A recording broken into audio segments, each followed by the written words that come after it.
نحمد ونصلي على رسوله الكريم أما بعد أعوذ بالله من الشيطان الرجيم رب اشرح لي صدري ويسر لي أمري واحلل عقدة من لساني يفقهوا قولي رب زدني علما ربنا فقهنا في الدين اللهم إني أسألك علما نافعا وعملا متقبلا ورزقا طيبا واسعا السلام علیکم ورحمۃ اللہ وبرکاتہ.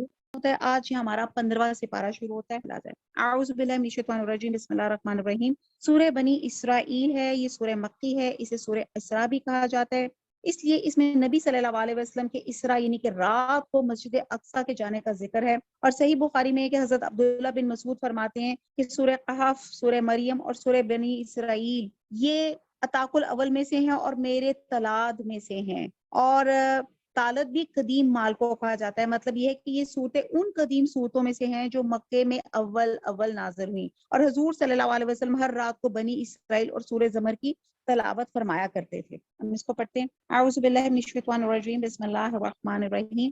سبحان الذی اسرا بعبدہ لیلا من المسجد الحرام الی المسجد الاقصی الذی بارکنا حولہ لنریہ من آیاتنا انہ هو السمیع البصیر. پاک ہے وہ اللہ تعالیٰ جو اپنے بندے کو رات ہی رات میں مسجد حرام سے مسجد اقصیٰ تک لے گیا، جس کے آس پاس ہم نے برکت دے رکھی ہے، اس سے کہ ہم اسے اپنی قدرت کے بعد نمونے دکھائیں. یقیناً اللہ تعالیٰ خوب سننے دیکھنے والا ہے. اب یہ واقعہ معراج کا یہاں پہ ذکر کیا جاتا ہے اور بات سبحان اللہ سے شروع کی جا رہی ہے. اور عام طور پہ جب یہ سورت کا سٹارٹنگ ایسے کی جائے نا سبحان اللہ زی، تو اس کا موقع ایسے موقع پہ ہوتا ہے جیسے کسی عظیم الشان واقعے کا ذکر کیا جا رہا. تو یہ عظیم الشان واقعہ یہ ہے کہ یہ اللہ تعالیٰ نے حضور صلی اللہ علیہ وسلم کو رات کے ایک حصے یا تھوڑے حصے میں آپ کو ایک سفر کرایا تھا. یہ 40 راستوں کا دور دراز کا سفر جو تھا پوری رات میں نہیں بلکہ رات کے ایک قلیل حصے میں ہوا تھا، اور یہ نبی صلی اللہ علیہ وسلم کا ایک عظیم معجزہ ہے. تو یہاں پہ آپ کی جو سفر تھا اس کے 2 حصے ہیں، اور جس میں اس سفر کا اس معراج کے 2 حصے ہیں. پہلے حصہ جو ہے اس کو اسراء کہتے ہیں، جس کا ذکر یہاں پہ کیا گیا ہے، جو مسجد حرام سے مسجد اقصیٰ تک کے سفر کا نام ہے، جو 40 دن کی دیکھا جائے تو مسافت ہوتی ہے. اور یہاں پہنچ کے نبی صلی اللہ علیہ وسلم نے تمام انبیاء کی امامت فرمائی اور پھر بیت المقدس سے آپ کو آسمانوں پہ لے جایا گیا. یہ اس سفر کا دوسرا حصہ جسے معراج کہا جاتا ہے، اور اس کا کچھ ذکر سورہ نجم میں بھی کیا جاتا ہے. اور معراج سیڑھی کو کہتے ہیں، اور نبی صلی اللہ علیہ وسلم کی زبان مبارک سے نکلا تھا اعرج بی الی السماء، کہ مجھے آسمان پہ لے جایا یا چڑھایا گیا. اور یہ اس سفر کا دوسرا حصہ تھا جو پہلے سے زیادہ عظیم الشان تھا. اور بعض اسکالرز اس پہ اتفاق کرتے ہیں یہ ہجرت سے قبل کا واقعہ ہے، اور بعد کہتے ہیں ایک سال قبل، اور بعد کہتے ہیں کئی سال قبل کا بہرحال واقعہ ہے. اور بہرحال اس کی تاریخ میں اختلاف ہے، کوئی اس کو ربیع الاول، کوئی 17 یا 27، کوئی رجب کی 27، اور کبھی کوئی اور مہینہ کہلاتا ہے. یہ میں باتیں سوری اس لیے ڈیٹیل سے بتا رہی ہوں کہ معراج کے واقعے پہ سب لوگ بہت زیادہ جذباتی ہو جاتے ہیں. تو یہاں پہ قرآن اور حدیث میں واقعہ معراج کا تو ذکر ہے، پر اس کی جو ایگزیکٹ ڈیٹ ہے جس پہ ہم لوگوں نے بدعتیں نکال لی ہیں، اس ڈیٹ کی کہیں مینشن نہیں کیا گیا. اور بہرحال یہ واقعہ ہوا تھا، اور یہ اللہ سبحانہ تعالیٰ نے آپ کو روح اور جسم کے ساتھ کروایا تھا، اور یہ بہت بڑا جس کو کہتے ہیں نا ایک معجزہ تھا. تو یہ اللہ سبحانہ تعالیٰ نے، اللہ تعالیٰ وہ جس نے 9 کروڑ اور پتہ نہیں کتنے فاصلے پہ اس وقت سورج ہمارے سے دور ہے، اور اس کی روشنی 8 منٹ میں ہمارے پاس پہنچ جاتی ہے. تو کیا، اور اس وقت جو ہم زوم کلاس میں بیٹھے ہوئے ہیں، اور اس میں دنیا کے تمام لوگ ایک زوم اپریٹس کے ذریعے ایک جگہ سے ایک دوسرے کی آواز سن رہے ہیں. جو اللہ تعالیٰ انسان کو یہ عقل دے سکتا ہے کہ زوم بنا لو، یہ موبائل بنا لو، اور یہ بجلی بنا لو. بجلی آپ دیکھتے ہیں کہ آپ نے استری لگانی ہو، جیسی سوئچ لگاتے ہیں اور کتنے زیادہ وولٹ کی بجلی ایک دم آپ کی استری کے اندر آ جاتی ہے. جب یہ دنیا میں یہ چیزیں پاسبل ہیں تو وہ اللہ کی وہ ذات، کیا اللہ تعالیٰ کے لیے تو کچھ مشکل نہیں ہے کہ اللہ تعالیٰ نے اپنے نبی کو، یعنی کہ کہتے ہیں کہ وہ نظمیں بھی بنی ہوئی ہیں کہ بستر بھی رہا گرم اور کنڈی بھی رہی ہلتی رہی. تو اللہ سبحانہ تعالیٰ نے اپنے نبی کو یہ معجزہ کرایا ان کی آنکھوں پہ، اور باقاعدہ آپ کو 7 آسمان کی سیر کرائے گی. آپ سارے 7 آسمان پہ 7 پیغمبروں سے ملے، اور اللہ سبحانہ تعالیٰ نے معراج پہ آپ کو 3 تحفے دیے گئے، ایک سورہ بقرہ کی آخری 2 آیات، ایک اللہ سبحانہ تعالیٰ نے آپ کو نماز 50 عطا کی تھی، لیکن پھر حضرت موسیٰ علیہ السلام نے ان کو تخفیف کروا کے 5 نمازوں پہ لے گئے، اور پھر کہتے ہیں کہ 5 جو ہم نمازیں پڑھیں گے وہ اجر میں اتنی ہوں گی جتنی 50 نمازیں ہیں۔ اور پھر تیسرا تحفہ یہ دیا تھا کہ ہر مومن کے لیے اللہ سبحانہ تعالیٰ نے جنت کا وعدہ کیا ہے، تو اس کے لیے ہم اس دور میں کوشش کریں کہ ہمارے اندر مومنین کی صفات آ جائیں۔ تو بہرحال یہ اللہ تعالیٰ کا ایک میراکولس، اللہ تعالیٰ نے حضور صلی اللہ علیہ وسلم کو سفر کروایا تھا کہ رات ہی رات کو ہم نے مسجد حرام سے مسجد اقصیٰ لے گئے۔ آیت نمبر 2، ہم نے موسیٰ کو کتاب دی، اسے بنی اسرائیل کے لیے ہدایت بنا دیا کہ تم میرے سوا کسی کو اپنا کار ساز نہ بنانا، اور اے ان لوگوں کی اولاد جنہوں نے ہم نے نوح کے ساتھ سوار کر دیا، وہ ہمارا بڑا ہی شکر گزار بندہ تھا۔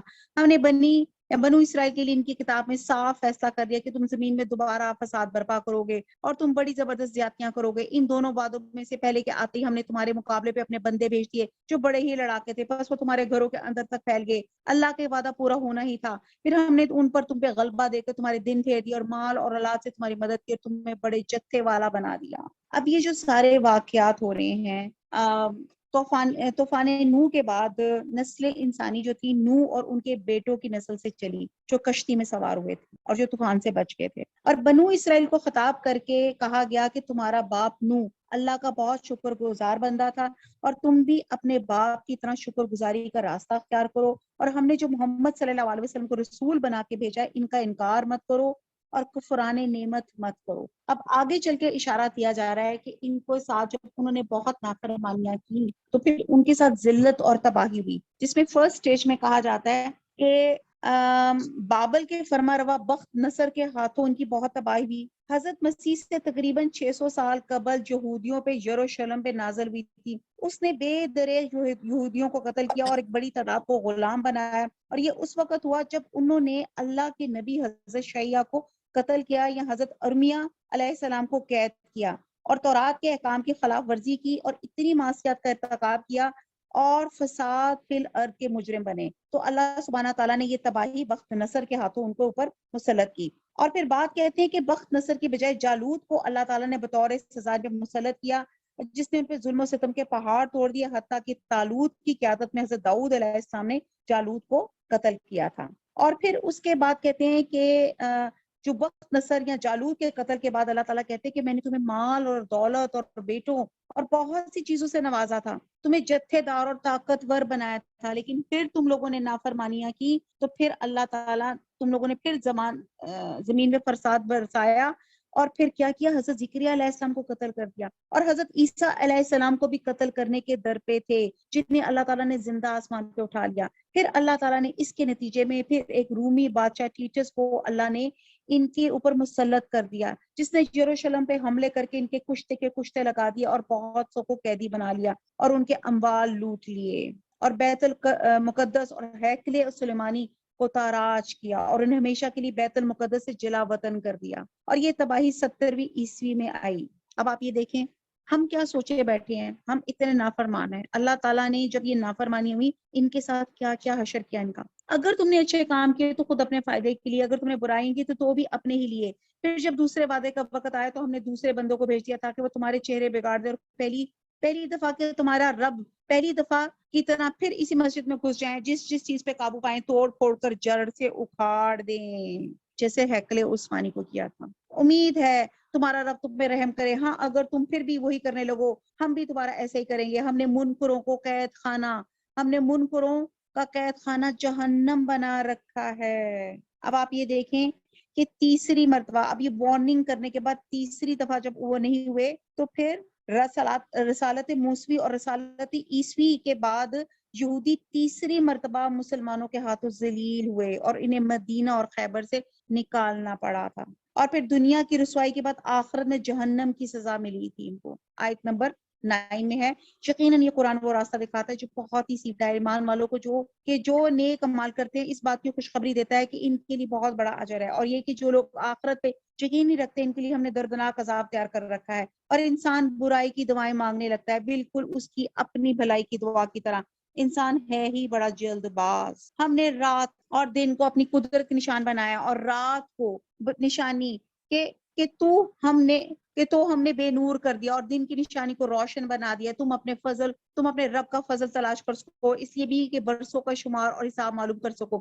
اور ہر چیز کو ہم نے خوب تفصیل سے بیان فرما دیا۔ پیچھے ہم نے بہت ڈیٹیل سے رات اور دن کے فائدے اور کیلنڈر جو تھا یہ سب اللہ سبحانہ تعالیٰ نے بنایا۔ ہم نے ہر انسان کی برائی بھلائی کو اس کے گلے لگا دیا۔ مراد یہ ہے، اور بروز قیامت ہم اس کے سامنے اس کا نامہ اعمال نکالیں گے جس سے وہ اپنے اوپر کھلا پائے گا۔ اب یہاں پہ لفظ طائر لفظ آیا ہوا ہے۔ طائر کے معنی پرندے کے ہوتے ہیں اور عنق کے معنی گردن کے ہوتے ہیں۔ تو یہاں مراد یہ ہے کہ انسان کے عمل اچھے ہیں یا برے ہیں گلے کی ہار کی طرح ہوں گے، یعنی کہ ان کا ہر عمل لکھا جائے گا، اللہ کے اس کا پراپر ریکارڈ ہوگا، قیامت والے دن اس کے مطابق ان کا فیصلہ کیا جائے گا۔ امام شو کافی نے طائر سے مراد انسان کی قسمت ہی ہے جو اللہ تعالیٰ نے اپنے علم کے مطابق پہلے سے لکھ لی تھی، یہ سعادت مند ہوگا یا نافرمان ہوگا، اور ہر انسان کے ساتھ گلے کی ہار کی طرح اس کی سعادت مندی یا بدبختی چمٹی ہوئی ہے، اور قیامت کے دن اسی طرح ان کا حساب جو ہے وہ لیا جائے گا۔ خود ہی اپنی کتاب آپ پڑھ لے، آج تو خود ہی حساب لینے کو کافی ہے۔ اب یہ ریٹن بک ان کو خود دی جائے گی، یہ دیکھو یہ تمہارا اعمال نامے۔ جو براہ راست حاصل کرے اور خود اپنے ہی بھلے کے لیے رائے یافتہ ہوتا ہے، جو بھٹک جائے اس کا بوجھ اسی کے اوپر ہے، کوئی بوجھ والا کسی اور کا بوجھ اپنے اوپر نہ لا دے گا۔ ہماری سنتی کے رسول بھیجنے سے پہلے عذاب کرنے لگے، اور جب ہم کسی بستی کے ہلاکت کا ارادہ کر لیتے ہیں تو وہاں کے خوشحال لوگوں کو کچھ حکم دیتے ہیں، وہ اس بستی میں کھلی نافرمانی کرنے لگتے ہیں تو ان پہ عذاب کی بات ثابت ہو جاتی ہے، اور پھر ہم اس سے تباہ و برباد کر دیتے ہیں۔ اتنی ڈرانے والی بات بتائی ہے کہ سب سے پہلے ہم ڈر لگتا ہے کہ ہم ایک مڈل کلاس کہلائی جاتی ہے، خوشحال طبقہ کہلایا جاتا ہے، تو اللہ تعالیٰ فرما رہے ہیں کہ اللہ کے حکموں کی نافرمانی سب سے پہلے خوشحال طبقہ کرتا ہے۔ اب آپ دیکھیں ہر طرح کے غلط فیشن بھی ہم ہی نکالتے ہیں۔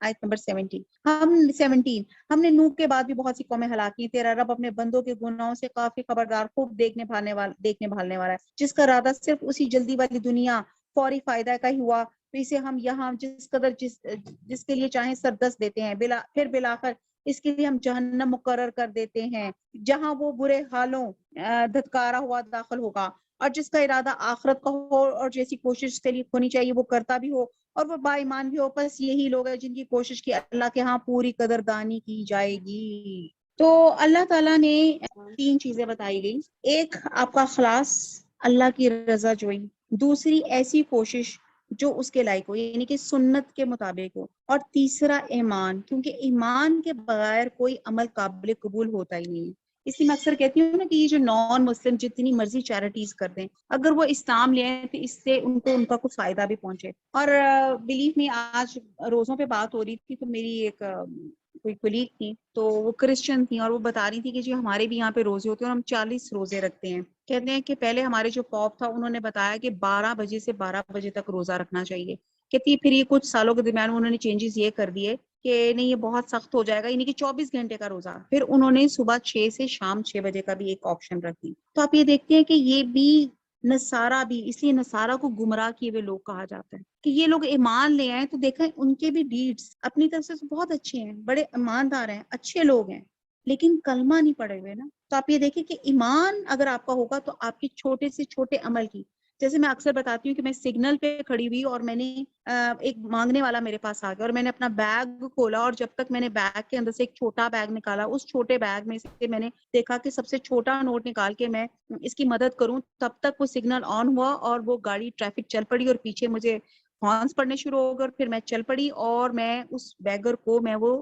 چینج وہ اس کی مدد نہ کر سکی۔ اللہ تعالیٰ نے میرے لیے تو ایک اجر لکھ لیا، ابھی میں نے دیا بھی نہیں، صرف اس نیکی کی سوچ پہ، اور اگر سوچیں کہ اگر وہ میں دے دیتی تو پھر اللہ تعالیٰ نے اور اجر لکھنا تھا۔ اللہ تعالیٰ کی تو اتنی خوبصورت نیکیاں ہیں اہل ایمان والوں کے لیے، ہر ایک کو ہم پہنچائے جاتے ہیں، انہیں بھی تیرے پروردگار کے انعامات میں سے، تیرا پروردگار کی بخشش رکی ہوئی نہیں ہے، دیکھ لے کہ ان میں ایک کو ایک پر ہم نے کس طرح فضیلت دے رکھی ہے، اور آخرت و درجوں کی تمیز میں اور بھی بڑھ کر اور فضیلت کے اعتبار سے بھی بہت بڑی ہے۔ اللہ کے ساتھ کسی اور کو معبود نہ ٹھہرا کہ آخرش تو برے حالوں بے کس ہو کر بیٹھا رہے گا، اور تیرا پروردگار صاف صاف حکم دے چکا ہے کہ تم اس کے سوا کسی اور کی عبادت نہ کرنا اور ماں باپ کے ساتھ احسان کرنا۔ اگر تیری موجودگی میں ان میں سے ایک یا دونوں بڑھاپے پہ پہنچ جائے تو ان کے آگے اف تک نہ کہنا، نہ انہیں ڈانٹ ڈپٹ کرنا، بلکہ ان کے ساتھ ادب و احترام سے بات چیت کرنا۔ اب یہ نا بنی اسرائیل کے 14 احکامات ہیں جو بنی اسرائیل پہ لاگو تھے اور جو اس قرآن کا حصہ ہیں، اور یہ ہمارے اوپر بھی لاگو آتے ہیں۔ اب میں ان 14 احکامات کو ایسے ہی پڑھتی جاؤں گی۔ اس میں سب سے پہلے تھا آیت نمبر 22 سے ہے، اور اس آیت میں اللہ تعالیٰ نے سب سے پہلے اپنی وحدانیت عبادت رکھی، شرک کی مذمت کی، اور اس کے بعد دوسرے پہ رکھا والدین کے ساتھ حسن سلوک، اور اس کے حسن سلوک میں ساتھ کہا کہ ان کو اف تک نہ کہنا پڑے۔ اف اٹ مینس، اسکالرز کہتے ہیں اس کا مطلب ہے کہ ایک سٹیج آتی ہے، کیونکہ جب پیرنٹس بڑے ہو جاتے ہیں، وہ چڑچڑے ہو جاتے ہیں بیماریوں کی وجہ سے یا اپنے اولڈ ایج کی وجہ سے، ایک چیز کو بار بار ریپیٹ کرتے ہیں، وہ ڈیمانڈنگ بہت ہو جاتے ہیں، چھوٹے بچوں کی طرح ہو جاتے ہیں۔ پیچھے ہم نے دعا پڑھی نا، اللہ تعالیٰ ہمیں ارذل عمر سے بچا۔ ارذل عمر وہ عمر جو ایک بڑھاپے کی عمر ہو جاتی ہے، جب انسان دوبارہ بچہ بن جاتا ہے، دوبارہ ضدیں کرنے لگ جاتا ہے، تو پھر کہا جاتا ہے کہ پھر وہ پیرنٹس اتنی چھوٹی چھوٹی ضدیں کرتے ہیں کہ بچے اکتا جاتے ہیں۔ یہ وہی والدین ہیں جو آپ نے 4 یا 5 بچوں کی ضدوں کو کس طرح محبت سے اور پیار سے ان کو پروان چڑھاتے ہیں، اور پھر وہی ماں باپ جب آپ کے پاس آتے ہیں تو آپ کو ان سے الجھن ہونا شروع ہو جاتی ہے، ان کو بیٹھنے پہ، ان کے ساتھ بیٹھنے سے، ان کی بات کرنے میں آپ کو پرابلم ہونا شروع ہو جاتی ہے۔ تو یہاں پہ کہا جا رہا ہے کہ ان کے آگے اف تک نہ کہنا، اور پھر کیا گیا، اور ان کے عاجزی اور محبت کے ساتھ ان کے سامنے تواضع کا بازو پست رکھنا، یعنی کہ عاجزی کے ساتھ رہنا اور دعا کرتے رہنا۔ بہت خوبصورت اللہ تعالیٰ نے دعا سکھائی ہے، وَقُلْ رَبِّ ارْحَمْهُمَا كَمَا رَبَّيَانِي صَغِيرًا، اے میرے پروردگار ان پر ویسے ہی رحم کر جیسے انہوں نے میرے بچپن میں میری پرورش کی ہے۔ آج میں بہت کہتی ہوں کہ آج میرے اندر جو خوبیاں ہیں، جو کوئی اچھی چیزیں، وہ میرے ماں باپ کی وجہ سے ہیں، میرے ڈیڈی اور میری امی کی تربیت کی وجہ سے، اور جو برائیاں ہیں وہ میری اپنی خاص ہیں، وہ میری اپنی وجہ سے ہیں۔ تو آپ یہ دیکھیں کہ والدین کا آپ کے اوپر کتنا بڑا امپیکٹ ہوتا ہے۔ تو آج میری امی بھی اس وقت کلاس میں موجود ہیں، تو میں امی کو صرف یہ کہوں گی، امی جی تھینک یو امی، آپ نے ہمیں اتنی بہترین پرورش کی ہے کہ ہم کوشش کرتے ہیں کہ آپ جیسی پرورش کا 10% ہم اپنے بچوں کی ویسی پرورش کر سکیں، جو آج کل کی میڈیا وار میں کرنا بہت مشکل ہے۔ بہت شکریہ امی جی، آپ کا بہت شکریہ۔ اللہ آپ کو زندگی دے، تندرستی دے، اور اللہ تعالیٰ صحت تندرستی دے، اور اللہ تعالیٰ کھڑے ہو کے خوشو خضو سے نماز پڑھنے کی ہم سب کو بھی توفیق عطا فرمائے، جو میری امی بھی دعا یہ کرتی ہیں۔ 25، جو کچھ تمہارے دلوں میں ہے اسے تمہارا رب بخوبی جانتا ہے، اگر تم نیک ہو تو وہ رجوع کرنے والوں کو بخشنے والا ہے۔ اب یہ پورا جو ہے نا، اچھا پرندے کی بات کی جا رہی تھی کہ جس طرح پرندہ اپنی شفقت کا معاملہ کرتا ہے، اپنے بازوؤں کو پست کرتا ہے، تو کہا جا رہا ہے کہ اپنے والدین کے ساتھ بھی اچھا اور شفیق معاملہ کر، جس طرح انہوں نے بچپن میں تیری کفالت کی۔ اور اس اعتبار سے بازوؤں کے پست کرنے کے معنی کہ والدین کے سامنے تواضع اور عاجزی کا اظہار کرنے کے ہیں۔ پھر آگے کہا جا رہا ہے کہ اور رشتے داروں کا اور مسکینوں اور مسافروں کا حق ادا کرتے رہو، اور اسراف اور بے جا خرچ سے بچو۔ میں نے بتایا نا یہ 14 احکامات ہیں بنی اسرائیل کے۔ تبذیر جو ہے، تبذیر کہتے ہیں بیج کو، جس طرح زمین پہ بیج ڈالتے ہوئے یہ نہیں دیکھا جاتا یہ صحیح جگہ پڑ رہا ہے یا ادھر سے ادھر، بلکہ کسان بیج ڈالتے جاتے ہیں۔ اگر آپ کبھی دیکھیں نا کہ وہ ایسے بکھیر رہے ہوتے ہیں بیجوں کو، تو تبذیر فضول خرچ بھی یہی ہے کہ انسان اپنا مال بیج کی طرح اڑاتا پھرتا ہے اور خرچ کرنے میں حد شرعی سے تجاوز کرے۔ اور بات کہتے ہیں کہ تبذیر کے معنی ناجائز امور میں خرچ کرنا ہے، چاہے تھوڑا ہی ہو۔ تو بہرحال دونوں صورتیں اس میں آ جاتی ہیں۔ اور آگے چلتے ہیں، اور پھر آگے کہا گیا کہ بیجا خرچ کرنے والا شیطانوں کے بھائی ہیں، شیطان اپنے پروردگار کا بڑا ہی ناشکرا ہے۔ اب یہاں پہ بتایا جا رہا ہے کہ جو فضول خرچ ہے وہ شیطان کا بھائی ہے۔ بہت ڈیٹیل سے میں نے، میرے خیال سے لن تنالوا البر، اور پیچھے بھی میں نے پوری ایک ہمارا لیکچر تھا کہ how to spend, where to spend, اور وائی ہم اسپینڈ کیوں نہیں کر پاتے، یہ تمام چیزوں کو میں نے بہت ڈیٹیل سے ہم لوگوں نے پڑھا تھا۔ اور ہم کہاں کہاں خرچ کرتے ہیں، اور جہاں خرچ کرنا ہوتا ہے وہاں ہم خرچ کیوں نہیں کرتے۔ اگر تجھے ان سے منہ پھیر لینا پڑے اپنے رب کی اس رحمت کی جستجو میں جس کی تو امید رکھتا ہے، تو بھی تجھے چاہیے کہ عمدگی اور نرمی سے انہیں سمجھا دے۔ اب یہاں پہ بتایا جا رہا ہے کہ اگر آپ کے رشتے دار وغیرہ اگر آپ سے کچھ مانگتے ہیں اور آپ نہیں دے سکتے یا آپ نہیں دینا چاہتے تو آپ نے اس کو عمدگی سے ان کو روانہ کرنا ہے. مطلب یہ نہیں کرنا کہ کوئی سخت لہجے سے یا بد اخلاقی کے ساتھ آپ کریں, عمدگی کے ساتھ ان کو روانہ کریں اگر آپ نہیں بھی دینا چاہتے. پھر اگلی نصیحت کی جا رہی ہے کہ اپنے ہاتھ اپنے گریبان سے بندھا ہوا نہ رکھ, نہ اسے بالکل ہی کھول دے, پھر ملامت کیا ہوا درماندہ بیٹھ جائے. اب یہاں بخل کی بات کی جا رہی ہے کہ بخل کا نتیجہ یہ ہوتا ہے کہ انسان جو ہوتا ہے ملامت اور مذمت والا قرار دیا جاتا ہے. ٹھیک ہے جی. اور یہاں پہ بتایا جا رہا ہے کہ اپنے ہاتھ کو اپنی گردن سے بندھا ہوا نہ رکھ, یہ کنایا ہے بخل سے, بخل, اور نہ اسے بالکل کھول دے, یہ کنایا ہے فضول خرچی کی طرف ہے. اور مفلسی کے خوف سے نہیں, یقیناً تیرا رب ہے جس کے لیے چاہے روزی کشادہ کر دیتا ہے اور جس کے لیے چاہے تنگ, یقیناً وہ اپنے بندوں سے باخبر اور خوب دیکھنے والا ہے.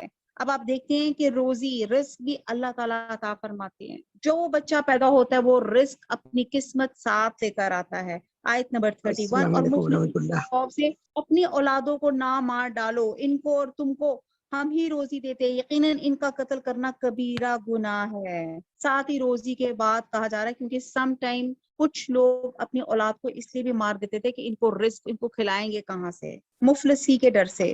اور پھر ایک ویسے بھی جرنل بھی آیا جا رہا ہے کہ اپنی اولاد کو قتل کرنا ایک گناہ کبیرہ ہے. اور یہ آیت سورہ انعام میں بھی گزری ہے, اور حدیث میں آتا ہے کہ نبی صلی اللہ علیہ وسلم نے شرک کے بعد جس گناہ کو سب سے بڑا قرار دیا وہ یہی ہے کہ یہ جو ہم نعوذ باللہ یہ جو ہم اولاد کو قتل کرنا ہے, اور اولاد کو قتل کرنے کی تو بڑی فینسی سٹیٹمنٹس بن چکی ہیں نا, 2 بچے, کچھ حال گھرانا, میری باڈی, میرا فگر خراب ہو جائے گا, یہ ان تمام چیزوں سے آپ اپنا جو ہے اولاد کو پیدا ہو کے یا پیدا ہونے سے پہلے ہی مار دیتے ہیں, اور یہ بہت بڑا گناہ ہے. اور اسی میں ایک اور چیز بھی میں بلکہ کہوں گی کہ جو لائگیشن کرانا یا بہرحال نس بندی کرانا یہ بھی اسلام میں جائز نہیں ہے, الا کہ ڈاکٹر آپ کو اجازت دے کہ جب آپ کو بہت زیادہ صحت کا مسئلہ ہو. آیت نمبر 32. خبردار زنا کے قریب ہی نہ پھٹکنا کیونکہ وہ بڑی بے حیائی ہے اور بہت ہی بری راہ ہے. اب آپ یہ دیکھیں اللہ کی ورڈنگز اور اس کی حکمت دیکھیں. اللہ یہ نہیں کہہ رہا اللہ تعالیٰ کہ زنا نہ کرو, اللہ تعالیٰ کہ زنا کے قریب بھی نہ جاؤ, یعنی کہ زنا کرنے کا جو سبب بنتا ہے, جن چیزوں سے آپ کے ایموشنز ریئیکشنز ہوتی ہیں, اللہ تعالیٰ کہہ رہے ان کے قریب ہی نہ جاؤ. یعنی کہ آپ کا ایسا میڈیا, یعنی کہ ایسی چیزیں, یعنی کہ جیسے آپ دیکھتے ہیں کہ کو گیدرنگز ہیں مرد اور عورت کا آپس میں, اور پھر مرد اور عورت کے حلیے آپ دیکھیں, عورتوں کے کپڑے دیکھیں, آپ میڈیا میں دیکھ لیں, آپ نیٹ پہ دیکھ لیں, غیر محرم عورت کو دیکھنا, ان کے ساتھ اختلاط کرنا, کلام کی راہیں پیدا کرنا, یا عورتوں کا بند سور کے گھروں سے باہر نکلا, یہ تمام چیزیں ہیں جو بے حیائی پھیلاتی ہیں اور جو زنا کو اٹریکٹ کرتی ہیں. نعوذ باللہ. تو اللہ تعالیٰ کہہ رہے زنا کے قریب بھی نہ پھٹکنا. اور کسی جان کو جس کا مارنا اللہ نے حرام کر دیا ہے, ہرگز ناحق قتل نہ کرنا. اور جو شخص مظلوم ہونے کی صورت میں مار ڈالا جائے, ہم نے اس کے وارث کو طاقت دے رکھی ہے کہ بس اسے چاہیے کہ مار ڈالے, نے میں زیادتی نہ کرے, بے شک وہ مدد کیا گیا. اب یہ قصاص کی یہاں بات کی جا رہی ہے, وہ بھی ہم پڑھ چکے ہیں. اگلی آیت میں آتا ہے 34. اور یتیم کے مال کے قریب بھی نہ جاؤ, یہ بھی ہم سورہ نساء میں پڑھ چکے ہیں, بجز اس طریقے کے کہ جو بہت ہی بہتر ہو, یہاں تک کہ وہ اپنی بلوغت کو پہنچے, اور وعدے پورے کرو. اب یہاں پہ قول و اقرار کی بات کی جا رہی ہے, کیونکہ قول و اقرار کی بات پورس ہونے والی ہے, جو بھی آپ وعدہ کریں. ایون کہا جاتا ہے کہ ہم جب اپنے بچوں کو کہتے ہیں نا, ایسی مائیں کہہ دیتی ہیں اچھا بچہ میں تمہیں ایک ٹافی دوں گی اگر تم نے یہ کام کیا, کہہ جاتی نا ہم لوگ, تو وہ بھی آپ اگر نہیں دیں گی تو نعوذ باللہ کہیں جھوٹوں میں نہ گنی جائیں. کہتے ہیں کہ ایک شخص تھے یا صحابی تھے, وہ ایک شخص کے پاس حدیث لینے گئے. آپ کو پتہ ہے حدیث لینے کا کام بہت ڈیلیکیٹ اور بڑا نازک کام ہوتا تھا, جس میں بہت زیادہ شہادتیں لی جاتی تھی کہ حضور صلی اللہ علیہ وسلم نے یہ بات کہی, کس طرح کہی, کیا موقع تھا, کیا محل تھا, کس طرح بات کی گئی. تو اسی طرح ایک صحابی ایک شخص سے حدیث ان سے حضور صلی اللہ علیہ وسلم کہ یہ شخص وہاں موجود تھا, تو میں پوچھوں کہ اللہ کے رسول نے کیا ایسی بات کی. جب وہ وہاں پہ گئے تھے تو وہ شخص اپنے گھوڑے کو بلا رہا تھا ایسے کہ اور ساتھ میں مٹھی میں کوئی چیز تھی کہ ادھر آ جائے، اور حالانکہ اس کی مٹھی میں کوئی چیز نہیں تھی. تو وہ صحابی وہیں سے واپس مڑ گئے کہ یہ شخص جو اپنے جانور کو جھوٹ کہہ کے اپنے پاس بلا رہا ہے کہ میرے پاس کوئی کھانے کی چیز ہے، تو میں سے حدیث کیسے لوں. آپ یہ دیکھیں اتنے لوگ پرٹیکولر ہوتے تھے حدیث لینے کے سلسلے میں. تو ہمیں آپ دیکھیں وہ کہتے ہیں انسان سب کچھ ہو سکتا ہے پر وہ جھوٹا نہیں ہو سکتا. اور پھر وعدوں کو آپ جو وعدہ کریں آپ نے اس کو نبھانا ضروری ہوتا ہے. اگلی جو ایک اور حکم تھا، اور جب ناپنے لگو تو بھرپور پیمانے سے ناپو اور سیدھی ترازو سے تولو، یہی بہتر ہے. اب آپ نے دیکھا تھا پیچھے ایک قوم تباہ ہو گئی تھی صرف ناپ تول صحیح نہ پورے کرنے پہ، اور انجام کے لحاظ سے بھی بہت اچھا ہے. جس بات کی تجھے خبر ہی نہ ہو، یہ 12ویں بات کی جا رہی ہے 12، جس بات کی تجھے خبر ہی نہ ہو اس کے پیچھے مت پڑ، کیونکہ کان اور آنکھ اور دل ان میں سے ہر ایک سے پوچھ گچھ کی جانے والی ہے. یعنی تم کس چیز کے پیچھے پڑے ہو، کیونکہ یہ جو ہے نا کان آنکھ اور دل یہ ہدایت کے دروازے ہیں، اور انہی اعضاء کو اللہ تعالیٰ قیامت والے دن قوت گویائی دے گا اور ان سے پوچھے گا، یہ آپ ہی کے خلاف گواہی دیں گے یا آپ کے حق میں آپ کے خلاف میں. آیت نمبر 37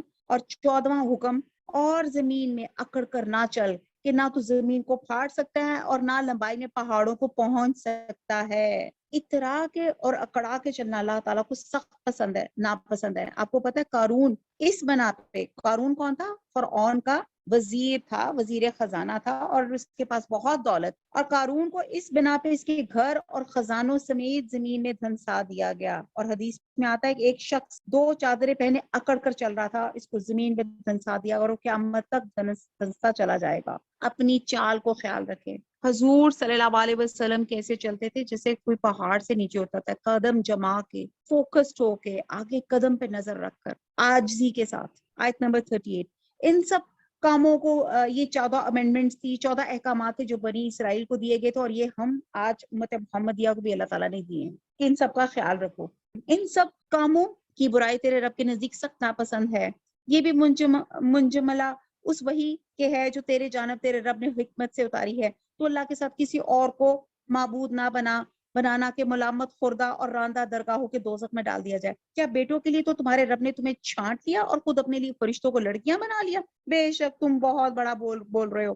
ہم نے تو اس قرآن میں ہر طرح کے بیان فرما دیا کہ لوگ سمجھ جائے، لیکن اس سے تو انہیں تو نفرت بھرتی ہے. کہہ دیجئے اگر اللہ کے ساتھ اور معبود بھی ہوتے جیسے کہ یہ لوگ کہتے تو ضرور وہ اب تک مالک عرش کی جانب راہ ڈھونڈ نکالتے.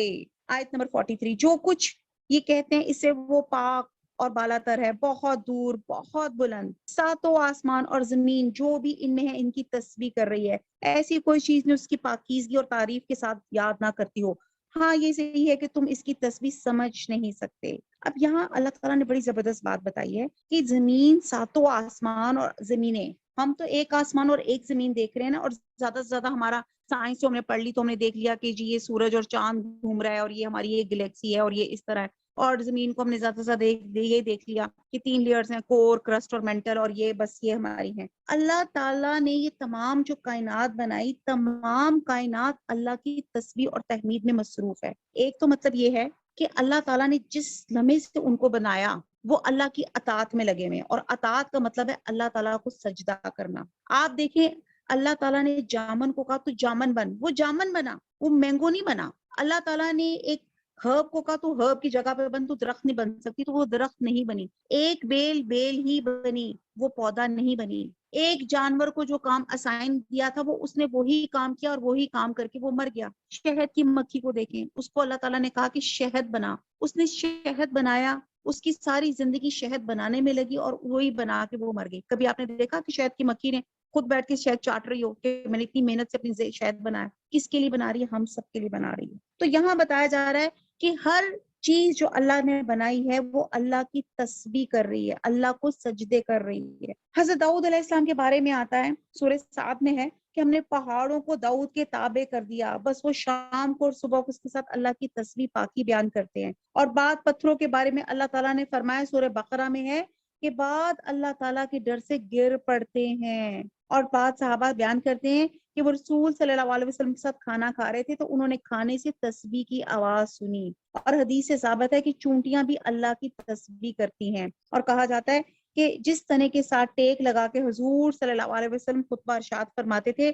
جب لکڑی کا منبر بن گیا تو اسے آپ صلی اللہ علیہ وسلم نے چھوڑ دیا تو وہ بچوں کی طرح رونے کی آواز اس میں سے آتی تھی، اور کہتے ہیں کہ مکے میں ایک پتھر تھا جو رسول صلی اللہ علیہ وسلم کو سلام کیا کرتا تھا، اور یہ سب تمام چیزیں صحیح مسلم میں ہیں۔ تو اللہ تعالیٰ نے شعور دیا ہوا ہے، ایک ہم انسانی ہے جو ہماری زبان اللہ کی یاد سے، اللہ کے ذکر سے غافل ہو جاتی ہے، اور پھر ہم کہتے ہیں پتہ نہیں کیا بات ہے، گھروں میں برکتیں کیوں نہیں ہے، ٹائم کتنی تیزی سے نکل رہا ہے، اولاد نافرمان کیوں ہو رہی ہے، اللہ میری دوائیں کیوں نہیں قبول ہو رہی۔ ہم نے اپنی زبانوں کو، جس کے لیے اللہ تعالیٰ نے زبان کو پیدا کیا تھا، ذکر سے محروم کیا ہوا ہے۔ تو جب قرآن پڑھتا ہے تو ہم تیرے اور ان لوگوں کے درمیان جو آخرت پہ یقین نہیں رکھتے ایک پوشیدہ حجاب ڈال دیتے ہیں، اور ان کے دلوں پہ ہم نے پردے ڈال دی ہیں، وہ اسے سمجھے ان کے کانوں میں بوجھ ہیں، اور جب تو صرف اللہ کا ذکر اس کی توحید کے ساتھ اس قرآن میں کرتا ہے تو وہ روح گردانی کرتے پیٹھ پھیر کر بھاگ کھڑے ہوتے ہیں۔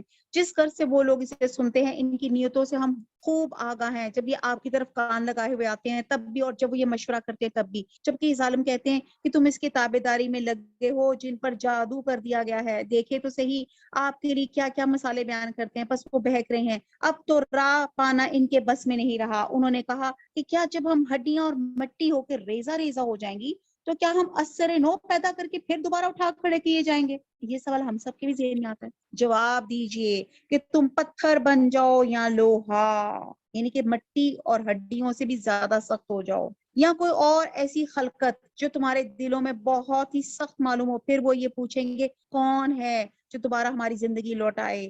آپ جواب دے دیں وہی اللہ جس نے تمہیں اول بار پیدا کیا، اسی پر وہ اپنا سر ہلا ہلا کے آپ سے دریافت کریں گے اچھا یہ ہے کب؟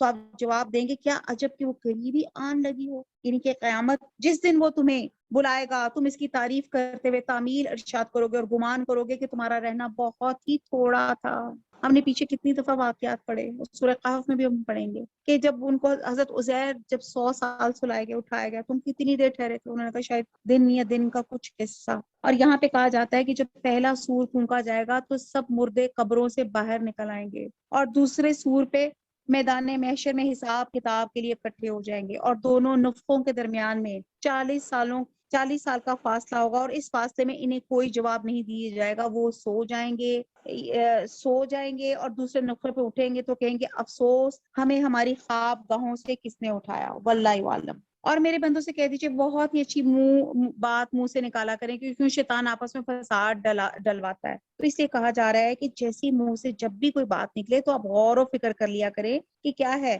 کیا نکال رہے ہیں، اس سے کسی کو تکلیف تو نہیں ہو رہی، کوئی ہرٹ تو نہیں ہو رہا۔ حدیث میں آتا ہے نبی صلی اللہ علیہ وسلم نے فرمایا کہ تم میں سے کوئی شخص اپنے بھائی مسلمان کی طرف ہتھیار کے ساتھ اشارہ نہ کرے، اس لیے کہ وہ نہیں جانتا کہ شیطان شاید اس کے ہاتھ سے وہ ہتھیار چلوا دے اور اس مسلمان بھائی کو جا لگے جس سے اس کی موت واقع ہو جائے، پس وہ جہنم کے گڑے میں جا گرے۔ اور کہا جاتا ہے کہ ہر مسلمان کے لیے دوسرے مسلمان کی عزت جو ہے محفوظ، اس کا ہاتھ اور اس کی زبان جو ہے دوسرے مسلمان اسے محفوظ رہے۔ بے شک شیطان انسان کا کھلا دشمن ہے، تمہارا رب تم سے بنسبت تمہارے بہت زیادہ جاننے والا ہے، اور اگر چاہے تو تم پہ رحم کر دے، اگر وہ چاہے تمہیں عذاب دے۔ ہم نے آپ کو ان کا ذمہ دار ٹھہرا کر نہیں بھیجا، آسمان و زمین میں جو بھی ہے آپ کا رب سب کو بخوبی جانتا ہے۔ ہم نے بعض پیغمبروں کو بات پر بہت بہتری اور برتری دی، اور داؤد کو زبور ہم نے عطا فرمائی۔ کہہ دیجئے کہ اللہ کے سوا جنہیں تم معبود سمجھ رہے ہو انہیں پکارو، لیکن وہ نہ وہ تو تم سے کسی تکلیف کو دور کر سکتے ہیں نہ بدل سکتے ہیں۔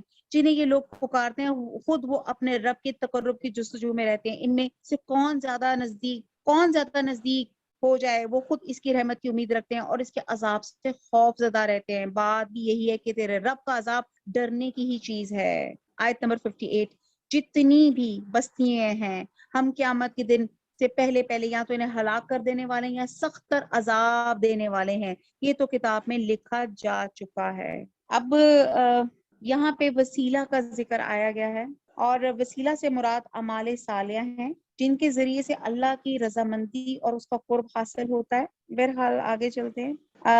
جیسے کہتے ہیں کہ اگر فوت شدہ بزرگوں سے وسیلے کے طور پہ دعا کروانی جائز ہوتی تو صحابہ کرام قحط سالی میں حضور صلی اللہ علیہ وسلم کی قبر مبارک پہ جا کے آپ سے دعا کی درخواست کرتے، لیکن انہوں نے ایسے نہیں کیا، بلکہ زندہ بزرگ رسول صلی اللہ علیہ وسلم کے ام محترم کو وسیلہ پکڑ کے ان سے دعا کروائی۔ یہ وسیلہ جائز ہے۔ تو کسی شخص سے درخواست کرنا کہ جی پلیز میرے حق میں دعا کر دیں، یہ جائز ہے، یعنی کوئی زندہ شخص ہے، لیکن مردوں سے مدد مانگنا یہ بدعت میں شامل آ جاتا ہے۔ آیت نمبر 59، ہمیں نشانات معجزات نازل کرنے سے روک صرف اسی کی ہے کہ اگلے لوگ انہیں چھٹلا چکے ہیں۔ ہم نے سمودیوں کو بطور مسیرت کے اونٹنی دی، لیکن انہوں نے اس پہ ظلم کیا۔ ہم تو لوگوں کو دھمکانے کے لیے نشانات بھیجتے ہیں، یہ بھی ہم بہت ڈیٹیل سے واقعہ پڑھ چکے ہیں۔ اور یاد کرو جب کہ ہم نے آپ سے فرمایا تھا کہ آپ کے رب نے لوگوں کو گھیر لیا ہے، جو رویا اینی رویت ہم نے آپ کو دکھائی تھی وہ لوگوں کے لیے صاف آزمائشی تھی، اور اسی طرح وہ درخت بھی جس سے قرآن میں اظہار نفرت کیا گیا، اس کو کیکٹس کا درخت کہا جاتا ہے۔ ہم انہیں ڈرا رہے ہیں لیکن یہ انہیں اور بڑی سرکشی میں بڑھا رہے ہیں۔ جب ہم نے فرشتوں کو حکم دیا کہ آدم کو سجدہ کرو تو ابلیس کے سوا سب نے کیا۔ اس نے کہا کیا میں اسے سجدہ کروں جسے تو نے مٹی سے پیدا کیا؟ اب آپ یہ دیکھیں، یہ بات ہم بہت دفعہ ڈیٹیل سے بیان کر چکے، ابلیس اور شیطان کا قصہ، ابلیس اور انسان کا قصہ۔ اچھا دیکھ لے، اسے تو نے مجھے بزرگی تو دی، لیکن اگر مجھے بھی قیامت تک تو نے ڈھیل دی تو میں اس کی اولاد کو بجز بہت تھوڑے لوگوں کے اپنے بس میں کر لوں گا۔ ارشاد ہوا جا ان میں سے جو بھی تیرے تابعدار ہو جائے تو تم سب کی سزا جہنم ہے جو پورا بدلہ ہے۔ اب یہاں پہ شیطان کا چیلنج آتا ہے، اور آگے میں آپ کو شیطان کا ٹریپ کی ڈیٹیل بتاؤں گی، شیطان کیسے بہت مختصر بیان کر سکتی ہوں، ٹائم اتنی اجازت نہیں دیتا۔ اب یہاں پہ یہ آیت کو اگر آپ لکھ لیں یا آپ اس کو مینشن کر لیں تو یہاں پہ لکھا ہوا ہے، آیت نمبر 64 ہے، وَاسْتَفْزِزْ مِنِ اسْتَطَعْتَ مِنْهُمْ بِصَوْتِكَ وَأَجْلِبْ عَلَيْهِمْ بِخَيْلِكَ وَرَجُلِكَ وَشَارِكْهُمْ فِي الْأَمْوَالِ وَأَوْلَادِ وَعِدْهُمْ وَمَا يُعِيدُهُمُ الشَّيْطَانُ إِلَّا غَرُورًا۔ یہ جو میں نے آیت پڑھی بڑی ڈراؤنے والی آیت ہے، ان میں سے تو جسے بھی اپنی آواز سے بہکا سکے بہکا لے، ان پر اپنے سوار اور پیادے چڑھا لا، ان کے مال اور اولاد سے اپنا بھی ساجھا لگا، انہیں جھوٹے وعدے دے لے، ان سے جتنے بھی وعدے شیطان کرتے ہیں سب کے سب سراسر فریب ہیں۔ اب اسکالرس کہتے ہیں بھی صوتی کا یہاں پہ جو لفظ آ رہا ہے اس سے مراد شیطان کا وسوسہ ہے، یہ خاموش آواز ہوتی ہے۔ آپ دیکھتے ہیں آپ نماز بھی پڑھے ہوتے ہیں تبھی وسوسے آپ کو آ رہے ہوتے ہیں، تو شیطان کا ایک ٹریک کیا ہوتا ہے کہ یہ وسوسوں کی شکل میں آتا ہے، اور ہم جو کوئی کام کر رہے ہوتے ہیں تو اور ایون ہم عبادت بھی کر رہے ہوتے ہیں تو شیطان اپنے اس وسوسے سے کام جاری رکھتا ہے، وہ آ کر ہمارے دل میں کچھ نہ کچھ ضرور خیال ڈال دیتا ہے، ہمارے خیالات کو الٹ پلٹ کر دیتا ہے، ہماری عبادت سے ہماری جو توجہ ہے کہیں اور لگا دیتا ہے۔ نماز پڑھے ہوتے تو خیالات آ رہے ہوتے ہیں، قرآن پڑھے ہوتے تو خیالات کر رہے ہوتے ہیں، اور اس وقت اگر آپ اس کلاس میں بھی ہیں تو بھی آپ کے ذہن میں کچھ خیالات آ رہے ہوں گے، اور یہ خیالات کیا ہوتے ہیں، یہ جو آواز ہوتی ہے جو وسوسے ہوتے ہیں، اسکالرس کہتے ہیں کہ وہ آپ کے خیالات میں وسوسہ شامل کر دیتا ہے، اور وہ کیا ہے، اسکالرس کہتے ہیں ہر وہ سوچ، ہر وہ آواز جو انسان کو برائی کی طرف مائل کرے، برے کام کو خوشنما بنائے، برائی کی دعوت دے، غلط چیزوں کی طرف لے جائے، اور ضروری سے غیر ضروری کی طرف لے جائے، غیر اہم سے غیر اہم کی طرف لے جائے، اور آپ ضروری کاموں کی بجائے بیکار کاموں میں الجھائے، تو یہ شیطان کی آواز ہوتی ہے۔ حضرت ابن عباس اور حضرت حسن بصری جلال الدین سوری کہتے ہیں کہ اس سے مراد گانے اور موسیقی ہے جس سے وہ لوگوں کو حق سے دور کر دیتا ہے۔ اب آپ اپنے پرسنل ایکسپیرینس آپ شیئر کیجئے گا کلاس کے بعد، آپ دیکھیں گے کہ جب گانا بجتا ہے تو انسان کے دل میں اللہ سے دوری پیدا ہو جاتی ہے، اور انسان کے دل میں یہ ایک جتنا جب آپ گانا سنتے ہیں تو کیا ہوتا ہے، ایک طرح کا ارتعاش آپ کے جذبوں کے اندر، آپ کی باڈی جو ہے، آپ کی باڈی لینگویج ہوتی ہے وہ ایک تھرکنا شروع ہو جاتی ہے، اور اس کے اندر اگر اللہ معاف کرے اذان کی آواز آ رہی ہو یا قرآن کی آواز آ رہی ہوگی تو یا تو وہ گانے کی آواز اونچی کر لیں گے یا وہ کہیں گے وہ آواز ان کو سنائی نہیں دی جائے، اور آپ کا دل ایک دم اچھل کود کرنے کو چاہے گا۔ یہ ہے گانے کا سر، وہ انسان کو حق سے دور لے جاتا ہے، اس میں شعر و شاعری بھی آ جاتی ہے، اور جو ایسے شعر ہوتے ہیں نا جو دوسرے طرح کے شعر ہوتے ہیں، ایک تو شعر ہوتے ہیں آپ کے مورال کو ہائی کرتے ہیں، اور وہ کوئی بھی کلام جو انسان کو حق سے دور کر دے، شر سے قریب کر دے، وہ شیطان کا وسوسہ ہے۔ اور بعد اوقات شیطان کا جو پہلا حملہ ہوتا ہے، کبھی اکیلا آتا ہے اور کبھی لشکر لے کر آتا ہے، اور کبھی انسان کے پیچھے کم شیطان لے جاتا ہے، یا کبھی شیطان کے پیچھے فوج لگا دیتا ہے۔ اور جو شخص دین کے راستے پہ چلنا شروع ہوتا ہے تو وہ پوری کی پوری فوج اس پہ لگا دیتے ہیں۔ ایک کتاب ہے تلبیہ سے ابلیس تک، اس کے مصنف ہے ابن القیم جوزی، وہ اگر آپ سے ہو سکا تو ضرور پڑھیے گا۔ اس میں وہ لکھتے ہیں کہ شیطان کے ہتھ کنڈے، کہتے ہیں کہ سب سے پہلے وہ آپ کو شرک میں مبتلا کرتا ہے، یعنی کہ شخصیت پرستی میں۔ شرک ہوتا ہے کہ آپ جب اللہ کو چھوڑ کر کسی اور کو اس کا مقام دے دیں تو آپ کہیں گے جو آپ اپنی حاجات، اپنی پرابلمز اللہ کے بجائے کسی اور سے مانگنا شروع کر دیں تو وہ شرک ہو جاتی ہے۔ اچھا، انسان شرک سے بچ جائے، جب شرک سے بچ جاتا ہے تو اس کو کفر میں مبتلا کر دیتا ہے۔ کفر کیا ہوتا ہے؟ اللہ کی احکامات سے نافرمانی، اللہ کی احکامات سے ناگواری، اور پھر اس کے اندر ان کو سمعنا و عصینا والا چیز آ جاتی ہے کہ نافرمانی والا جذبہ آ جاتا ہے۔ اگر ایک انسان شرک سے بچ گیا، کفر سے بچ گیا، پھر شیطان کیا حملہ کرتا ہے؟ وہ بدعت میں انوالو کر دیتا ہے۔ بدعت کیا ہوتا ہے؟ کہ ایک وہ کام جو آپ دین سمجھ کے کریں جو دین نہیں ہے، اور وہ کہتا ہے جیسے آپ کہتے ہیں کہ جی 4 رکعتوں کے بجائے میں 5 رکعتیں نماز پڑھ لوں، کیا ہوا؟ 1 رکعت زیادہ ہی ہے نا، زیادہ ثواب ہی ملے گا نا۔ تو یہاں پہ کہا جا رہا ہے کہ آپ بدعت کر رہے ہیں، یعنی کہ اللہ کے رسول نے تو 4 بتایا تھا، آپ 5 کیوں کر رہے ہیں؟ لیکن شیطان کہے گا تو کیا ہوا، 1 رکعت زیادہ ہی ہے نا، آپ دین کا ہی کام کر رہے ہیں نا، کچھ غلط تو نہیں کام کر رہے۔ آپ کو بدعت میں انوالو کر لے گا، اور بھی انسان اگر اپنی بدعت سے بچ جائے اللہ اور قرآن کے فضل سے تو پھر کیا کرے گا؟ آپ کو کبیرہ گناہوں میں انوالو کر دے گا۔ کبیرہ گناہوں میں کیا آتا ہے؟ سب سے پہلے والدین کی نافرمانی، جھوٹ، چوری، آپ کی زنا، غیبت، حسد، یہ تمام چیزیں کبیرہ گناہوں میں آ جاتی ہیں۔ اور آپ دیکھیں آج کی جنریشن کو، آپ دیکھیں گے کہ آج کے والدین اپنی اولاد سے ڈر رہے ہیں۔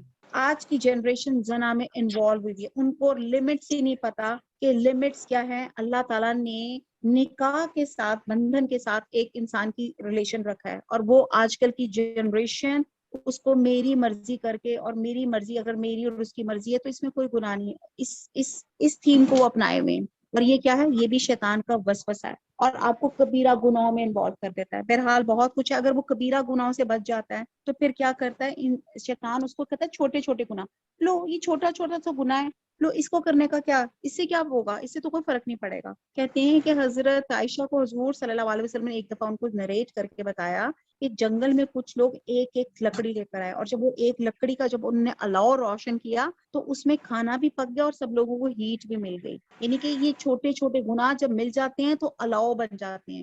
اور ایک جگہ یہ بھی آتا ہے کہ ایک دفعہ ایک آپ کی زوجہ نے دوسری زوجہ کو جس کا قد چھوٹا تھا ایسی کہہ دیا، یہ چھوٹی سی، تو آپ صلی اللہ علیہ وسلم نے فرمایا تھا کہ تم نے ایسی بات کہہ دی ہے کہ اگر میں سمندر میں ملاؤں تو سمندر گندا ہو جائے۔ یہ چھوٹے چھوٹے صغیرہ گناہ جب ملتے ہیں تو آپ کو کبیرہ، اور وہی صغیرہ گناہ مسلسل کریں تو وہ کبیرہ گناہ بن جاتا ہے اور انسان حقیر سمجھ کے کرتا ہے۔ تو یہ بھی شیطان کا وسوسہ ہے۔ اور پھر وہ کیا کرتا ہے؟ اب وہ شیطان کیا کرتا ہے؟ اگر آپ سامنے نیکی کے راستے پہ جا رہے ہیں، فار ایگزامپل آپ کلاس میں جا رہے ہیں، آپ ایک نیکی کے کام پہ جا رہے ہیں، تو وہ آپ کو شیطان سامنے سے آ کے رکے گا اور آپ کو کہے گا کہ یار یہ اتنا اہم کام نہیں ہے نیکی کا، تم پہلے ذرا گھر دیکھ لو، الماری صاف کر لو یا کچھ اور کام کر لو۔ آپ کو کسی اور چیز میں، نیکی کے راہ سے آپ کو ڈی ٹریک کر دے گا۔ پھر وہ پیچھے سے آئے گا، پیچھے سے کیا آئے گا؟ کہ آپ کو بدی کے کام خوشنما کر کے دکھائے گا۔ رائٹ سے آئے گا کہ رائٹ سے آپ نیکی کی طرف، آپ نیکی کو چھوٹا کر کے بتائے گا۔ پھر لیفٹ سے آئے گا، برائی کو مزین کر کے دکھائے گا آپ کو۔ پھر کیا کرے گا؟ جب آپ ان تمام چیزوں سے بچ جائیں گے تو پھر کیا کرے گا؟ آپ کو مباح میں انوالو کر دے گا، لیول حدیث میں انوالو کر دے گا۔ لیول حدیث ہوتی ہے ایسے کاموں میں آپ کو انوالو کر دے گا جس کا نہ فائدہ ہے نقصان ہے، لیکن آپ کے وقت کا بہترین حصہ وہ لے جاتے ہیں۔ اور اس میں سب سے پہلی جو سوچ آتی ہے آپ کے ذہن میں، میری بھی، وہ کیا آتی ہے؟ یہ آپ کی میڈیا، یہ آپ کا نیٹ۔ یہ ہم پڑھیں گے سورہ عنکبوت میں کہ ورلڈ وائڈ نیٹ، کہ یہ دنیا جو ہے اس کو جال بنا دیا ہے اور جس میں ہم پھنس چکے ہیں، اور یہ شیطان کا جال ہے۔ اور ہم اس موبائل میں 1 سیکنڈ کے لیے آپ ذرا موبائل اٹھائیں، آپ کو پتہ نہیں چلے گا آدھا گھنٹہ اور 1 گھنٹہ کیسے گزر گیا۔ تو بہرحال اللہ تعالیٰ سے توفیق مانگتے ہیں کہ اللہ تعالیٰ ہمیں ان تمام ٹریپ سے اللہ تعالیٰ ہمیں جو ہے بچائے۔ اور یہ شیطان کے ہتھ کنڈے ہیں، اور بھی بہت کچھ ہے، بہرحال وقت اجازت نہیں دیتا۔ بہرحال یہاں پہ جو ڈرنے والی بات ہے نا، جو صوت کی آواز ہے، یہاں پہ کالرز گانے بجانے سے لیتے ہیں، اللہ ہمیں معاف فرما دے۔ اور ہم کہتے ہیں جنوب کی غذا ہے موسیقی۔ میرے سچے بندوں پہ تیرا کوئی قابو اور بس نہیں، تیرے رب کار سازی کرنے والا ہے۔ اللہ تعالیٰ ہمیں بھی ان بندوں میں کر دے جس پہ شیطان کا کوئی ذر، اس کا کوئی بس نہ چلے۔ اللہ تعالیٰ ہمیں، ہماری اولادوں کو اللہ تعالیٰ شیطان کے ذر سے،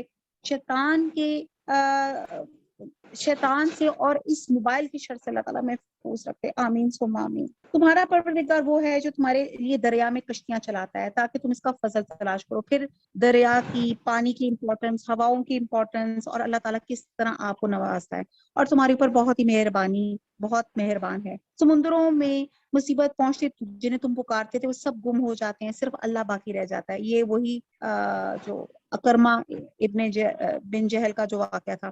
جب وہ تمہیں خشکی کی طرف بچا لاتا ہے تو تم منہ پھیر لیتے ہو، اور انسان بڑا ہی ناشکرا ہے۔ تو کیا تم اس سے بے خوف ہو گئے ہو کہ تمہیں خشکی کی طرف لے جا کر زمین پہ دھنسا دے یا تم پہ پتھروں کی آندھی بھیجے، پھر تم اپنے لیے کسی نگہبان کو نہ پا سکو؟ کیا تم اس بات سے بے خوف ہو گئے ہو کہ اللہ تعالیٰ پھر تمہیں دوبارہ دریا کے سفر میں لے آئے اور تم پر تیز و تند ہواؤں کے جھونکے بھیج دے اور تمہاری ماضی والے کفر کے باعث تمہیں ڈبو دے؟ پھر تم اپنے لیے ہم پر اس کا دعویٰ پیچھا کرنے والا کسی کو نہ پاؤ گے۔ یعنی کہ مطلب یہ ہے کہ ایک مرتبہ سمندر سے بخیریت نکلنے کے بعد کیا تمہیں دوبارہ سمندر میں جانے کی ضرورت پیش نہیں آئے گی؟ وہاں اللہ تعالیٰ اگر ہمیں گرداب میں پھنسا دے۔ آیت نمبر 70۔ یقیناً ہم نے اولاد آدم کو بڑی عزت دی۔ کیسے عزت دی؟ کیا لسٹ آف چیزیں کیا تھی؟ نمبر 1 اللہ نے بنایا، نمبر 2 فرشتوں نے سب نے سجدہ کیا، نمبر 3 اللہ تعالیٰ نے جنت انسانوں کے لیے بنائی، ہمارے لیے بنائی، نمبر 4 اللہ تعالیٰ نے علم عطا فرمایا۔ انسان کی ابتدا علم سے کی، جہالت سے نہیں کی۔ حضور صلی اللہ علیہ وسلم پہ بھی جو پہلی وحی آئی وہ یہی آئی تھی، اقرا بسم ربک الذی، پڑھ اپنے رب کے نام سے۔ پھر اللہ سبحانہ تعالیٰ نے انسان کو ارادہ دیا، مرضی دی، اختیار دیا کہ وہ کون سا راستہ چوز کرتا ہے، کیونکہ اسلام میں جبر نہیں ہے، ورنہ اللہ تعالیٰ کے لیے تو بہت آسان تھا، سب انسانوں کو مسلمان بنا دیتا۔ انہیں خشکی اور تری کی سواریاں دی اور انہیں پاکیزہ چیزوں کی روزیاں دی اور اپنی بہت سی مخلوق پہ انہیں فضیلت عطا فرمائی۔ آپ دیکھتے ہیں کہ کائنات کی تمام چیزیں انسان کی خدمت میں لگی ہوئی ہیں، چاند، سورج، پانی، دیکھتے جائیں، سب چیزیں کس کے لیے بنی ہیں؟ آپ دیکھیں باہر آپ جتنا پھل کھاتے ہیں، سبزیاں کھاتے ہیں، کبھی دیکھا ہے کہ وہ جو آلو ہے، آلو کے یار میں اپنے آپ ہی کو کھا لوں، وہ کس لیے بن رہا ہے؟ انسانوں کے لیے۔ گوبھی کس لیے بن رہی ہے؟ انسانوں کے لیے۔ پھل کس کے لیے بن رہے ہیں؟ انسانوں کے لیے۔ ہوا میں جو اس وقت اللہ تعالیٰ نے بیلنس آف آکسیجن کر رکھا ہوا ہے وہ کس لیے؟ کہ انسان اچھی طرح اس میں سانس لے سکے۔ یہ دن اور رات بنائے، یہ دن اور رات میں پودوں کی گروتھ کا بھی بڑا اس میں فرق پڑ جاتا ہے، چاند کی منزلوں سے بھی بڑا فرق پڑ جاتا ہے۔ سب چیزیں انسان کی خدمت کے لیے بنائیں اور انسان ناشکرا۔ آیت نمبر 71۔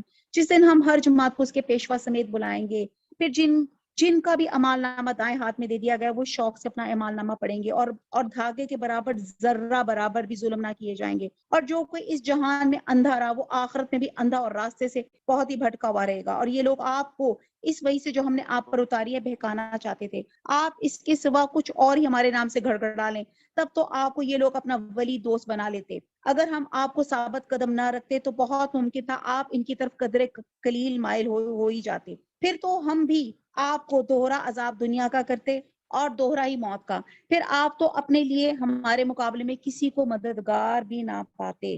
یہ تو آپ کے قدم اس سرزمین کو اکھاڑنے ہی لگے تھے کہ آپ کو اس سے نکال دیں، پھر یہ بھی آپ کے بعد بہت ہی کم ٹھہر پاتے۔ اب یہ ایک اصول ہے کہ اگر یہ منصوبے کے مطابق آپ صلی اللہ علیہ وسلم کو مکہ سے نکال دیتے تو کیا ہے، عذاب الہی کی گرفت میں یہ نہیں آ سکتے تھے؟ یہ کیا وہاں پہ ٹھہر سکتے تھے؟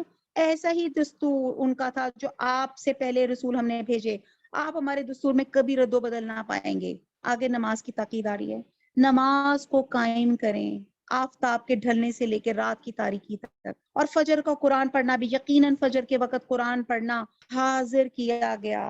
بڑی زبردست بات ہے۔ اب یہاں پہ نمازوں کی تاکید کی جا رہی ہے اور خاص طور پہ فجر کی تلاوت کی۔ کہتے ہیں کہ اس وقت آپ دیکھتے ہیں اگر آپ میں سے کسی کی ایکسپیرینس ہو حج اور عمرے کا تو آپ دیکھتے ہیں کہ فجر کے وقت قرات وہاں پہ بڑی لمبی ہوتی ہے، اور پھر کہا جاتا ہے کہ اس وقت فرشتے حاضر ہوتے ہیں بلکہ دن کے فرشتے اور رات کے فرشتوں کا اجتماع ہوتا ہے، اور باقاعدہ کہتے ہیں کہ اس وقت اللہ تعالیٰ کو تو سب پتہ ہے، لیکن بتایا جاتا ہے، یعنی کہ فجر کے وقت آپ بہت زیادہ ہے کہ فجر کے وقت جیسے آپ کچھ آیت پڑھ لیں، جو آیتیں جو صورتیں آپ کو زبانی یاد آتی وہی آپ پڑھ لیں، تو آپ یہ دیکھیں کہ اللہ تعالیٰ یہاں فرما رہے ہیں کہ فجر کا پڑھنا حاضر کیا گیا، رات کے کچھ حصے میں تہجد کی نماز میں قرآن کی تلاوت کریں، یہ زیادتی حکم آپ کے لیے ہے، ان قریب آپ کا رب آپ کو مقام محمود میں کھڑا کرے گا۔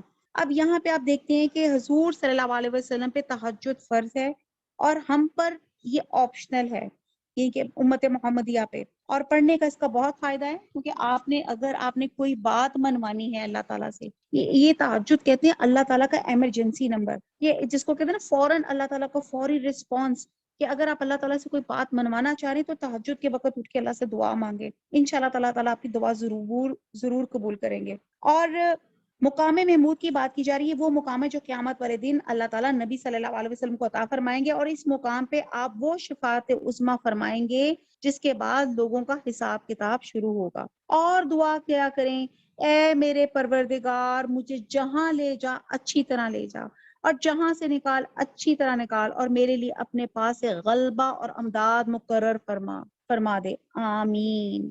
حدیث میں آتا ہے فتح مکہ کے بعد جب نبی صلی اللہ علیہ وسلم خانہ کعبہ میں داخل ہوئے تو وہاں پہ 360 بت تھے، آپ ہاتھ میں چھڑی تھی، آپ چھڑی کی نوک سے ان بتوں کو مارتے جاتے اور یہی کہتے کہ حق آ گیا باطل نابود ہو گیا، حق آ گیا اور باطل پہلی بار ابھر سکا اور نہ ہی دوبارہ ابھر سکے گا۔ اور یہاں پہ دعا ہے بہت خوبصورت کہ اللہ تعالیٰ رزق حلال عطا فرما، اور جو میرے بہن بھائی دیس میں پردیس میں بیٹھے ہوئے ہیں، اللہ تعالیٰ سب کے لیے واسع رزق حلال عطا فرما دے۔ اور اللہ تعالیٰ بہت مشکل ہے آج کل اپنے بچوں کی تربیت، اللہ تعالیٰ ہمارے بچوں کو با حیا با کردار اور با پردہ رکھے، آمین۔ اور اعلان کر دے، اب یہ وہ اعلان ہے جو میں نے بھی آپ کو پڑھ کے سنا ہے فتح مکہ کا، کہ حق آ چکا اور ناحق نابود ہو گیا، یقیناً باطل تھا بھی نابود ہونے والا۔ یہ قرآن جو ہم نازل کرتے ہیں مومنوں کے لیے سراسر شفا، یہ پہلے بھی آ گیا، یہ قرآن کی رحمتیں ہیں کہ شفا ہے، رحمت ہے، شفا اور رحمت ہے، ہاں ظالموں کو بجز نقصان کے اور کوئی زیادتی نہیں ہوتی، اور انسان پر جب ہم اپنا انعام کرتے ہیں تو وہ منہ میں اوڑھ لیتا ہے اور کروٹ بدل لیتا ہے، اور جب اسے کوئی تکلیف پہنچتی ہے تو وہ مایوس ہو جاتا ہے۔ کہہ دیجئے ہر شخص اپنے طریقے پر عامل ہے جو پوری ہدایت کے راستے پہ ہے، انہیں تمہارا رب ہی بخوبی جاننے والا ہے۔ اور یہ لوگ آپ سے روح کی بابت سوال کرتے ہیں، روح وہ لطیف شے ہے جو کسی کو نظر نہیں آتی۔ ایکچولی یہ بھی قریش مکہ نے ایک سوال کیا تھا حضور صلی اللہ علیہ وسلم سے، کچھ سوال کیے تھے جن کے جواب آپ کو سورہ کہف میں ملیں گے، اور کچھ یہ تھا کہ روح کی حقیقت کیا ہے۔ تو روح وہ لطیف شے ہے جو کسی کو نظر نہیں آتی، لیکن ہر جاندار کی قوت اور توانائی اس کے اندر ہوتی ہے۔ اور آپ جواب دیجئے کہ روح میرے رب کے حکم سے ہے، اور تمہیں بہت ہی کم علم دیا گیا ہے، یعنی کہ اس کا مطلب یہ ہے کہ تمہارا علم اللہ کے علم کے مقابلے میں قلیل ہے، اور یہ روح جس کے بارے میں تم پوچھ رہے ہو اس کا علم تو اللہ نے انبیاء سمیت کسی کو بھی نہیں دیا۔ بس اتنا سمجھ لو یہ میرے رب کا امر حکم ہے، یا میرے رب کی شان ہے جس کی حقیقت کو صرف وہی جانتا ہے۔ اگر ہم چاہیں تو جو وہی آپ کی طرف ہم نے اتاری ہے سب سلب کر لیں، پھر آپ کو اس کے لیے ہمارے مقابلے میں کوئی حمایتی میسر نہ آ سکے سوائے آپ کے رب کی رحمت کے، یقیناً آپ پر اس کا بڑا ہی فضل ہے۔ کہہ دیجئے اگر تمام انسان اور کل جنات مل کر اس قرآن کی مثل لانا چاہیں تو ان سب سے اس کی مثل لانا ناممکن ہے، وہ آپس میں ایک دوسرے کے مددگار بھی بن جائے۔ اللہ تعالیٰ نے یہ چیلنج قرآن میں کئی جگہ دیا، ہم نے تو اس قرآن میں ان لوگوں کے سمجھنے کے لیے ہر طرح کے تمام مسالے بیان کر دی، مگر اکثر لوگ انکار سے باز نہیں آتے۔ انہوں نے کہا کہ ہم آپ پر ہرگز ایمان لانے کے نہیں توقع کہ آپ ہمارے لیے زمین سے کوئی چشمہ جاری نہ کر دیں، یا خود آپ کے لیے ہی کوئی باغ ہو کھجوروں اور انگوروں کا، اور اس کے درمیان آپ بہت سی نہریں جاری کر کے دکھائیں، یا آپ آسمان کو ہم پہ ٹکڑے ٹکڑے کر کے گرا دیں جیسے کہ آپ کا گمان ہے، یا آپ خود اللہ تعالیٰ کو اور فرشتوں کو ہمارے سامنے لا کھڑا کر دیں، یا آپ کے لیے۔ اب یہ لسٹ آف ان کی وہ ڈیمانڈ تھی کہ آپ اگر اس طرح کر دیں گے تو ہم آپ کو نبی مان لیں گے۔ اور آپ نے دیکھا شق قمر کا واقعہ کہ اللہ کے حکم سے آپ نے چاند پہ اشارہ کیا، چاند 2 ٹکڑے ہو گیا، اور جن لوگوں نے نہیں ماننا تھا وہ پھر بھی نہیں مانے۔ حالانکہ وہاں پہ قافلہ ایک گزر رہا تھا، اس نے دیکھا کہ چاند 2 ٹکڑے ہو گیا. اور یہی یہ لوگ معجزے آپ سے مانگتے تھے کہ آپ اللہ کو یا فرشتوں کو ہمارے سامنے لا کھڑا کریں، یا آپ کے اور اپنے لیے کوئی سونے کا گھر ہو جائے، یا آپ آسمان پہ چڑھ جائیں. ہم تو آپ کے چڑھ جانے کا بھی اس وقت تک ہرگز یقین نہیں کریں گے جب تک کہ آپ ہم پر کوئی کتاب نہ اتار رہے ہیں جسے ہم خود پڑھ لیں. اب ان کی دیکھتی جائیں ڈیمانڈس. آپ جواب دے دیں کہ میرا پروردگار پاک ہے، میں تو صرف ایک انسان ہی ہوں جو رسول بنایا گیا ہوں. لوگوں کے پاس ہدایت پہنچ چکنے کے بعد ایمان سے روکنے والی صرف یہی چیز رہی کہ انہوں نے کہا کہ کیا اللہ نے ایک انسان کو ہی رسول بنا کر بھیجا. مطلب ان کا اعتراض اب سب چھوڑ کر یہ ہو گیا کہ انسان ہی کیوں اللہ تعالیٰ نے رسول بنا کے بھیجا. اس کے لیے میں اکثر یہی کہتی ہوں کہ اگر یہاں پہ انسان کی بجائے کوئی جن یا فرشتہ بیٹھا ہوتا تو ہم یہی کہتے یہ تو جن ہے، یہ تو فرشتہ ہے، اس نے کون سے اپنے بچے اسکول بھیجنے ہیں، اس نے کون سا کھانا بنانا ہے، اس نے کون سا روزہ رکھنا ہے، اس کو کیا پتا ہمارے کیا معاملات ہوتے ہیں. اللہ تعالیٰ کو ہی پتا تھا، اسی لیے اللہ تعالیٰ نے انسانوں میں سے ایک رسول بنا کے بھیجا کہ جنہوں نے ٹائم مینجمنٹ بتائی، دین کی پریورٹیز دکھائی کہ آپ یہ پریورٹی دیں. آپ کہہ دیں اگر زمین میں فرشتے چلتے پھرتے اور رہتے بستے ہوتے تو ہم بھی ان کے پاس کسی آسمانی فرشتے کو رسول بنا کر بھیجتے. یعنی کہ کتنی پیاری لاجک ہے. اگر فرشتے زمین پہ رہتے تو فرشتہ ہی ان میں سے کوئی رسول ہوتا، ہم جنس ہوتا. کہہ دیجئے کہ میرے اور تمہارے درمیان اللہ تعالیٰ کا گواہ ہونا کافی ہے اور اپنے بندوں سے خوب آگاہ اور بخوبی دیکھنے والا ہے. اللہ جس کی رہنمائی کرے وہ تو ہدایت یافتہ، اور جس سے وہ راہ سے بھٹکا دے ناممکن ہے کہ تو اس کا رفیق اس کے سوا کسی اور کو پائے. ایسے لوگوں کو ہم روز قیامت اوندھے منہ حشر کریں گے، درا حال ہے کہ وہ اندھے گونگے اور بہرے ہوں گے. ان کا ٹھکانہ جہنم ہوگا. جب کبھی وہ بجھنے لگے گی تو ہم ان پر اسے اور بھڑکا دیں گے. یہ سب ہماری آیتوں سے کفر کرنے اور اس کہنے کا بدلہ ہے کہ کیا جب ہم ہڈیاں اور ریزے ہو جائیں گے پھر ہم نئی پیدائش میں اٹھا کھڑے کیے جائیں گے. کیا انہوں نے اس بات پہ نظر نہیں کی کہ جس اللہ نے آسمان اور زمین کو پیدا کیا وہ ان جیسوں کی پیدائش پہ پورا قادر ہے. اسی نے ان کے لیے ایک ایسا وقت مقرر کر رکھا ہے جو شک و شبہ سے یکسر خالی ہے، لیکن ظالم لوگ انکار کیے بغیر رہتے نہیں. آپ یہ دیکھیں کتنے دلائل بتائے پھر بھی لوگ آخرت کے منکر ہیں. میں تو صرف ایک ہی دلیل بتاؤں گی، یہ جو ہم روز رات کو سوتے ہیں، نیند کو موت کی چھوٹی بہن کہا گیا ہے. یہ ہم روز ایکسپیرینس کرتے ہیں اور اللہ کا شکر ہے صبح اٹھ جاتے ہیں. تو کیسے ہم کہہ سکتے ہیں کہ قیامت میں جب ہم یا فزیکلی جب ہم مر جائیں گے تو دوبارہ زندہ نہیں ہوں گے؟ اللہ تعالیٰ زندہ کرے گا. یہ ہمارے ایمان کا عقیدے کا تقاضا ہے. کہہ دیجئے کہ اگر بالفرض تم میری رب کی رحمتوں کے خزانوں کے مالک بن جاؤ تو تم اس وقت بھی اس کے خرچ ہو جانے کے خوف سے اس کو روکے رکھتے. انسان ہے ہی تنگ دل.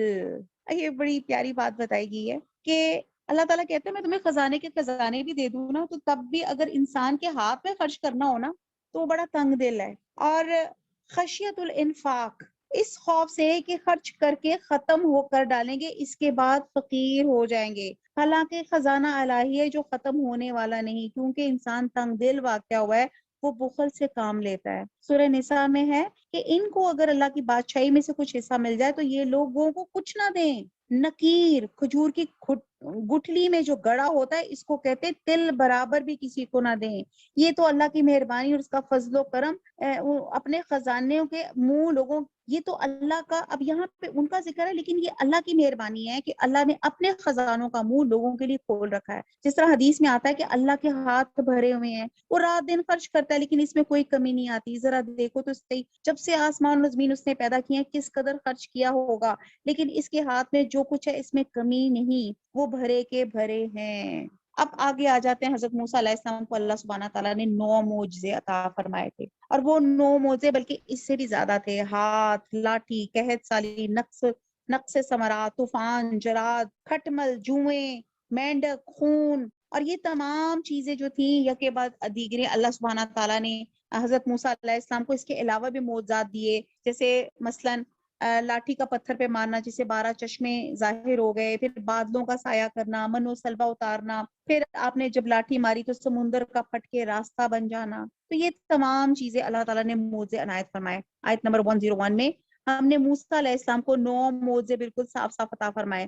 تو خود ہی بنی اسرائیل سے پوچھ لو کہ جب ان کے پاس پہنچے تو فرعون بولا اے موسیٰ میرے خیال میں تو تجھ پہ جادو کر دیا گیا ہے. موسیٰ نے جواب دیا یہ تو تجھے علم ہو چکا کہ آسمان اور زمین کے پروردگار ہی نے معجزے دکھانے سمجھانے کو نازل فرمائے. اے فرعون میں تو سمجھ رہا ہوں کہ تو یقیناً برباد اور ہلاک کیا گیا.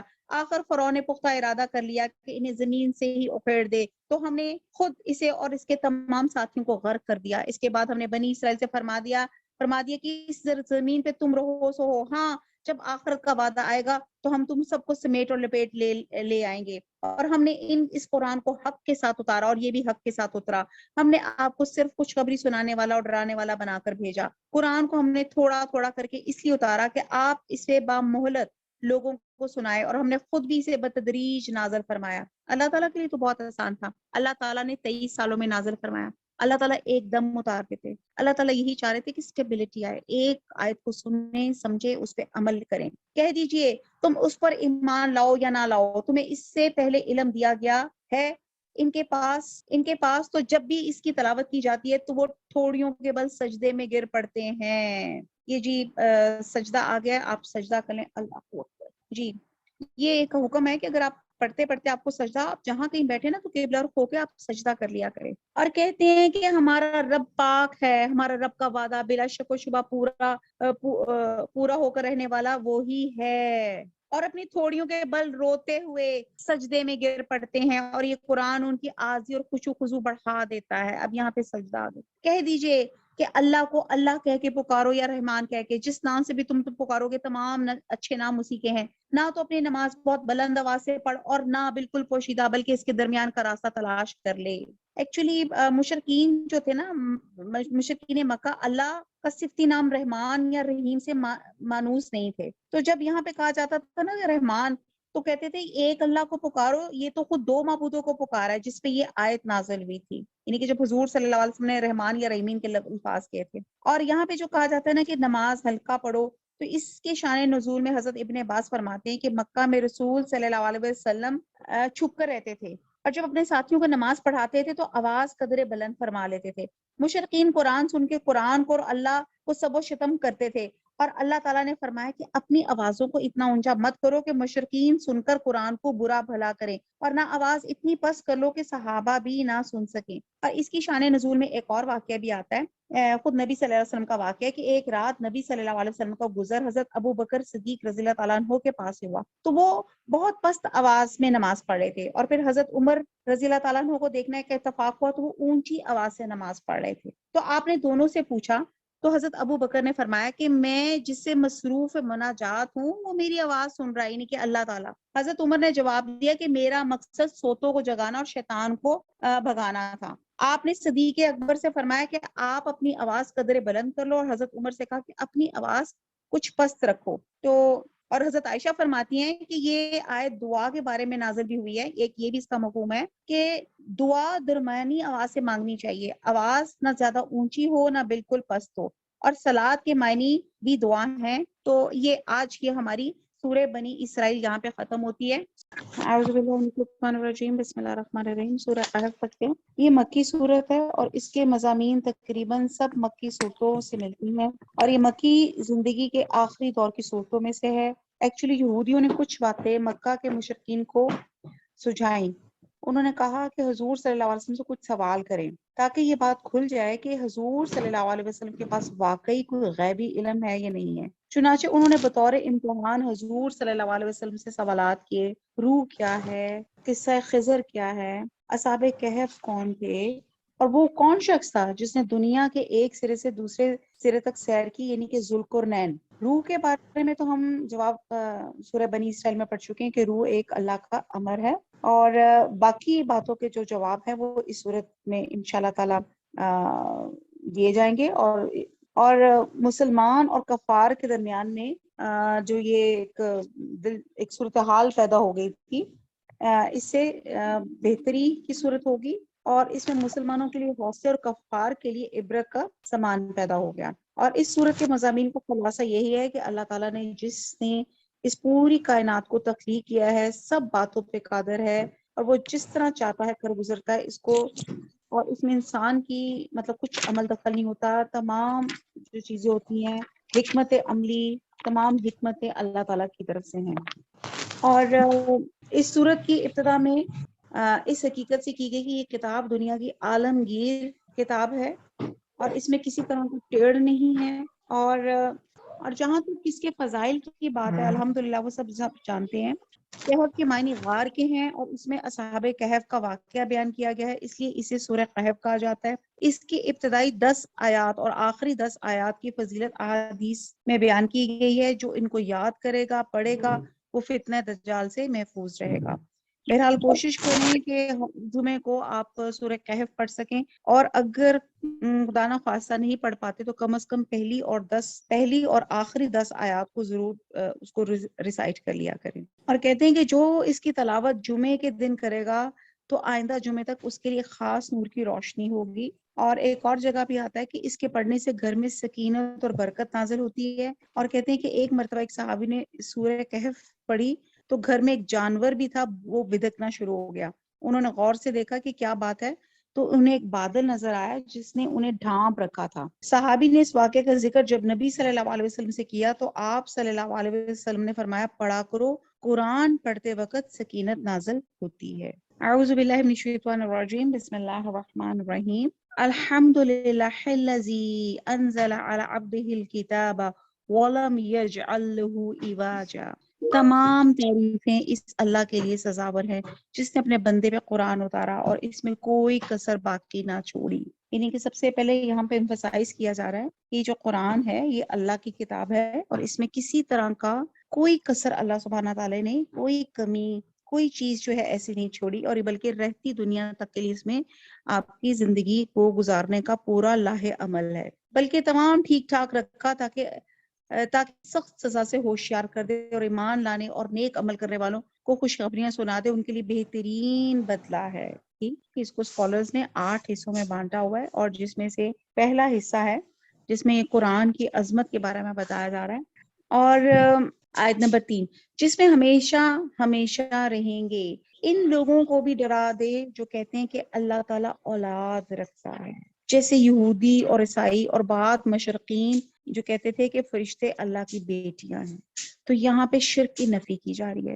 در حقیقت نہ تو خود انہیں اس کا علم ہے، نہ اس کے باپ دادوں کو۔ یہ تہمت بڑی بری ہے جو ان کے منہ سے نکل رہی ہے، اور وہ نرا جھوٹ بک رہے ہیں۔ بس اگر یہ لوگ اس بات پر ایمان نہ لائیں تو کیا آپ ان کے پیچھے اس رنج میں اپنی جان ہلاک کر ڈالیں گے؟ روئے زمین پر جو کچھ ہے، اور ہم نے اس زمین کی رونق کو کا باعث بنایا، کیا ہم انہیں آزمان لیں کہ ان میں کون نیک اعمال والا ہے؟ اس پر جو کچھ ہے ہم میں سے ایک ہموار صاف میدان کر ڈالنے والے ہیں۔ اب آپ یہ دیکھیں کہ جو آیت کا یہ اس ہمارا پہلے جو 8 آیات ہیں جس میں تو یہاں پہ قیامت کا بھی بیان ہے، روز جزا کا بھی بیان ہے کہ یہ وہ دن ہے کہ جس میں زمین جو ہے ایک چٹیل ہموار میدان کی طرح ہو جائے گی، اور پھر اللہ تعالیٰ سے فرما رہے کہ ہم نیک اور بد کو ان کے عملوں کے مطابق سزا دیں گے۔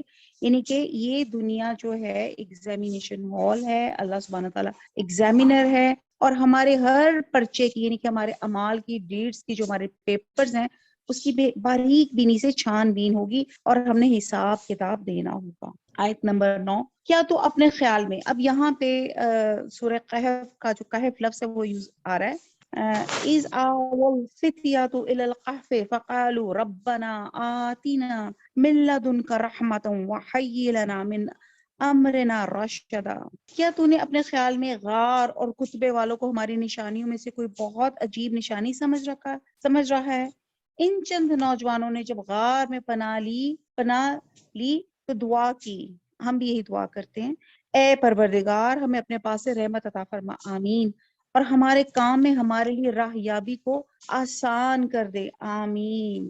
بہت خوبصورت دعا ہے۔ اور یہاں پہ کہف اس غار کو کہتے ہیں جو پہاڑ میں ہوتا ہے، اور رقیم بات کے نزدیک اس بستی کا نام ہے جہاں سے یہ نوجوان گئے تھے، اور بات کہتے ہیں اس پہاڑ کا نام ہے جس میں غار واقع تھا۔ بہرحال جس پہاڑ میں یہ غار واقع ہے اس کے قریب ایک بستی تھی جسے اب الرقیب کہا جاتا تھا، اور اب یہ ان نوجوانوں کا قصہ ہے جنہیں اصحاب کہف کہا جاتا ہے۔ انہوں نے غار میں پناہ لی تو جو یہ دعا مانگی، اور بڑی خوبصورت دعا تھی جو ہم اپنے لیے بھی مانگتے ہیں کہ اللہ تعالیٰ رحمت عطا فرما دیجئے۔ اور آپ کو پتہ ہے حضور صلی اللہ علیہ وسلم فرماتے تھے اللہ کی رحمت کے بغیر تو میں بھی جو ہے جنت میں نہیں جا سکتا۔ تو اللہ تعالیٰ سے ہم سب رحمت مانگتے ہیں، رب اغفر وارحم وانت خیر الراحمین، رب اغفر وارحم وانت خیر الراحمین، رب اغفر وارحم وانت خیر الراحمین۔ بس ہم نے ان کے کانوں پر گنتی کے کئی سال تک اسی غار میں پردے ڈال دیے، پھر ہم نے انہیں اٹھا کھڑا کیا۔ ہم یہ معلوم کر لیں کہ دونوں گروہوں میں سے اس انتہائی مدت کو جو انہوں نے گزاری کس نے زیادہ یاد رکھی ہے۔ ہم ان کا صحیح واقعہ تیرے سامنے بیان فرما رہے ہیں۔ یہ چند نوجوان اپنے رب پر ایمان لائے تھے اور ہم نے ان کی ہدایت میں ترقی دی تھی، ہم نے ان کے دل مضبوط کر دیے تھے، جبکہ اٹھ کھڑے ہوئے اور کہنے لگے کہ ہمارا پروردگار تو وہی ہے جو آسمان اور زمین کا پروردگار ہے، ناممکن ہے کہ ہم اس کے سوا کسی اور معبود کو پکارے، اگر ایسا کیا تو ہم نے نہایت ہی غلط بات کی۔ اب یہ نوجوانوں کی اصحاب کہف غار میں مقیم کچھ بچوں کی بات کی جا رہی ہے، اور یہاں پہ آج کل کی آپ سوچیں یہ نوجوانوں کی بات ہے، اور ان نوجوانوں کا ایمان اللہ تعالیٰ کو اتنا خوبصورت لگا کہ اللہ تعالیٰ نے اسے قرآن میں لکھ لیا۔ اور یہ بہت بڑی بات ہے کہ یہ وہ نوجوان تھے جو ینگ جنریشن جس کو کہتے ہیں، جس کے اندر وحدانیت تھی، جب وہ ایک ایسے ماحول میں وہ پلے بڑھے کہ جس میں جو تھا شرک تھا، اور لیکن وہ غور و فکر کرتے تھے اور اللہ کی وحدانیت پہ قائم تھے۔ اور کہتے ہیں کہ ایک بادشاہ تھا دقیانوس جو لوگوں کو بتوں کی عبادت کرنے اور ان کے نام کی نظر و نیاز دینے کی ترغیب دیتا تھا۔ تو اللہ تعالیٰ نے ان چند نوجوانوں کے دلوں میں یہ بات ڈالی کہ عبادت کے لائق تو صرف ایک اللہ ہے جو آسمان اور زمین کا خالق اور تمام کائنات کا رب ہے۔ اور اب آپ یہ دیکھیں کہ ان بچوں کو دیکھیں اور آج کل کی ہماری ینگ جنریشن کو دیکھیں، آپ دیکھیں وہ کہاں ڈوبی ہوئی ہے۔ اس وقت صرف اپنے بیٹھے بیٹھے اپنے کمروں میں نظر دوڑائیں تو ہر بچہ موبائل میں مست ہے، اور یہاں الٹا پلٹا ہوا سو رہا ہے، اور ہمارے بچوں کو مقصد زندگی پتہ ہی نہیں، اور ان کی ساری زندگی فیس بک اور یہ گیمز میں، اور بس وہ کیا ہوتے ہیں اسٹریکس، جی میں نے اسٹریکس بھیجنی ہے، مجھے تو پتہ ہی نہیں تھا اسٹریکس ہوتی ہے کہ کنٹینیوس کسی کے ساتھ وہ میسجنگ یا پتہ نہیں پکچرز بھیجنی ہے۔ تو یہ جو اللہ تعالیٰ کے ساتھ ہماری کبھی اسٹریکس ہوئی ہیں کہ اللہ تعالیٰ میں بھی اللہ تعالیٰ آپ کے ساتھ اسٹریکس میں روزانہ قرآن مجید پڑھوں گا، یہ روزانہ قرآن مجید کی بات پہ عمل کروں گا، میں بھی اللہ تعالیٰ کو اسٹریک بھیجتا ہوں، یہ میری نمازوں کی اسٹریک اللہ تعالیٰ مکمل ہے۔ تو یہاں پہ آپ دیکھیں کہ آج کی جنریشن کو دیکھیں اور ان نوجوانوں کو دیکھیں، حدیث میں صالح اور عبادت گزار نوجوان کی بڑی فضیلت بیان کی ہے۔ نوجوانی میں یہ خیال کرنا ابھی تو بہت عمر باقی ہے، آخری عمر میں نیکیاں پہ پاک بازی کی زندگی اختیار کر لیں گے، یہ ایک شیطانی دھوکہ اور وسوسہ ہے، کیونکہ موت کا کسی کو پتہ نہیں کہ کب وہ اپنی گرفت میں لے لے۔ اگر جوانی میں ہی موت آ گئی جبکہ انسان اللہ کی نافرمانیوں میں دلیر تھا، پھر آخرت میں اللہ کی گرفت سے بچنا مشکل ہو۔ اس لیے بڑھاپے کا انتظار نہیں کرنا چاہیے، بڑھاپے میں تو بعض اوقات بڑے بڑے ظالم بھی جو ہوتے ہیں وہ بھی درست ہو جاتے ہیں۔ تو بہرحال یہ اگر آپ دیکھیں کہ وہ ان سوالات میں سے ایک تھا، کیا سوال تھے جو قیامت کے قریب سوال ہوں گے کہ تم نے اپنی عمر کہاں گزاری، اور پھر اسپیسیفکلی کہ اپنی جوانی کہاں گزاری، کہاں سے مال کمایا، کہاں خرچ کیا، اور جو علم حاصل کیا اس کو کتنا عمل میں لے کر آئے۔ تو یہ وہ سوال ہیں جو ان نوجوانوں کے ذریعے ہمارے ذہن میں آتے ہیں کہ یہ ان کو ان چیزوں کا پتہ تھا، اور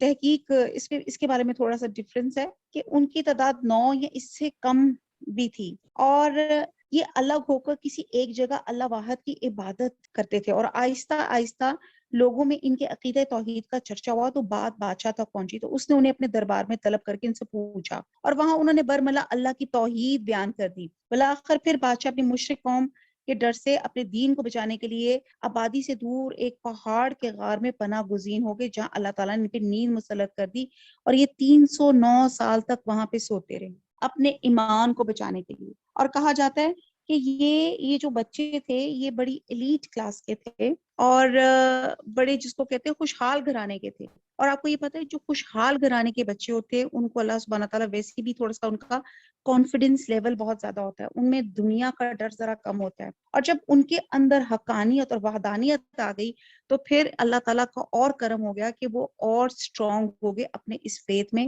اس عقیدے میں وحدانیت کے۔ تو بہرحال آگے چلتے ہیں۔ یہ ہے ہماری قوم جس نے اس کے سوا اور معبود بنا رکھے ہیں، ان کی خدائی کہ یہ کوئی صاف دلیل کیوں پیش نہیں کرتے؟ اللہ پہ جھوٹ افطرا باندھنے والے سے زیادہ ظالم کون ہے، جبکہ تم ان سے اور اللہ کے سوا ان کے اور معبودوں سے کنارہ کش ہو گئے، تو اب تم کسی غار میں جا بیٹھو تمہارا رب تم پر اپنی رحمت پھیلا دے گا اور تمہارے لیے تمہارے کام میں سہولت مہیا کر دے گا۔ آپ دیکھیں گے کہ آفتاب بوقت طلوع ان کے غار سے دائیں جانب کو جھک جاتا اور بوقت غروب ان کے بائیں جانب کو اترا جاتا تھا، اور اس غار کی کشادہ جگہ میں ہے یہ اللہ کی نشانیاں۔ اللہ تعالیٰ جس کی راہبری فرمائے وہ راہ راست پر ہے، اور جسے وہ گمراہ کر دے ناممکن ہے کہ آپ اس کا کوئی کارساز اور رہنما پا سکیں۔ اور جب ان کے قوم کے یہ لوگوں کو ان کی وحدانیت کی پتہ چلی تو یہ اپنے ایمان کو چھپانے کے لیے کہ یہ ایک غار میں جا کے چھپ گئے۔ اور یہ وہی بات ہے جس طرح نبی صلی اللہ علیہ وسلم کی تلاش میں کفار غار ثور تک پہنچ گئے تھے اور وہ آپ کو پا نہیں سکے تھے، اور جہاں حضور کے ساتھ حضرت ابو بکر تھے، اور اسی طرح قوم بھی ان کو ڈھونڈتی رہی اور یہ غار میں جا چھپے اور لوگوں کو پتہ نہیں چل سکا۔ اور پھر اللہ تعالیٰ نے ان ایمان والے بندوں پہ اتنا کرم کیا کہ پوری کائنات کو ان کے آرام کے لیے فیسیلیٹیٹ کر دیا۔ کیسے؟ سورج طلوع کے وقت دائیں جانب کو اور غروب کے وقت بائیں جانب کو کترا کے نکل جاتا، اور یہ دونوں وقتوں پہ ان پہ دھوپ نہ پڑتی، حالانکہ وہ غار میں کشادہ جگہ پہ محو استراحت تھے، یعنی کہ اور یہ اللہ کی نشانیوں میں سے تھا۔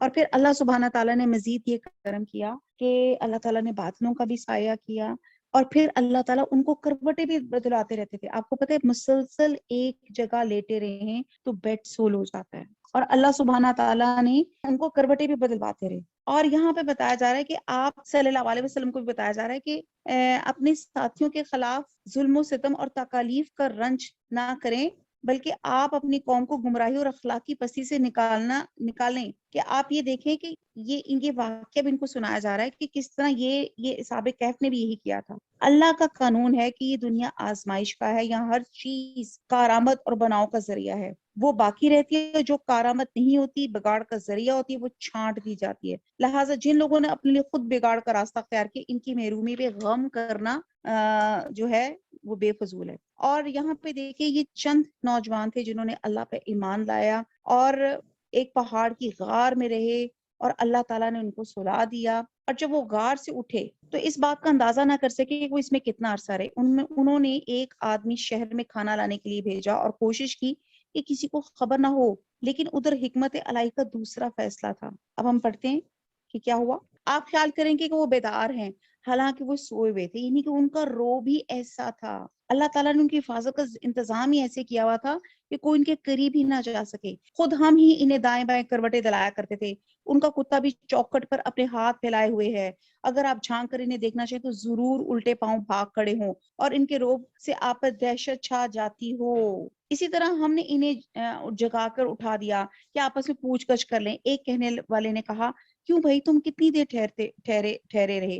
انہوں نے جواب دیا، ایک دن یا ایک دن سے بھی کم۔ کہنے لگے، تمہارے ٹھہرے رہنے کا بخوبی علم اللہ تعالیٰ ہی کو ہے، اب تو تم اپنے میں سے کسی کو اپنی یہ چاندی دے کر شہر بھیجو، وہ خوب دیکھ بھال لے کہ شہر کا کون سا کھانا پاکیزہ تر ہے، پھر اس میں تمہارے لیے کھانے کے لیے لے آئے، اور وہ بہت احتیاط اور نرمی برتے اور کسی کو تمہاری خبر نہ ہونے دیں۔ اب یہ اللہ تعالیٰ احیاء موتی کا یہاں پہ جو واقعہ بیان کرے اس میں ہمیں سبق یہ ہے کہ اسی طرح جب ہم قیامت میں بھی اٹھائے جائیں گے اور ہم سے پوچھا جائے گا تم دنیا میں کتنی دیر رہے، تو ہمیں لگے گا ایسی شاید دن کا ایک پہر یا شاید ایک دن یا ایک دن کا کچھ حصہ۔ تو اسی طرح یہ جو 309 سال کے بعد اٹھائے گئے ان کو نہیں پتا چلا کہ وہ کتنی دیر سوئے رہے۔ اور پھر اٹھتے ساتھ ہی جس طرح انسان جب اٹھتا ہے تو کھانے پینے کی طلب ہوتی ہے، اور کھانے پینے کی طلب میں بھی انہیں کیا فکر لاحق ہوئی کہ پاکیزہ چیز ہو، غلط چیز نہ ہو جائے۔ اگر یہ کافر تم پہ غلبہ پالیں گے تو تمہیں سنسار کر دیں گے یا تمہیں پھر اپنے دین میں لوٹا لیں گے، پھر تمہیں ہرگز فلاح نہ ہونے کی۔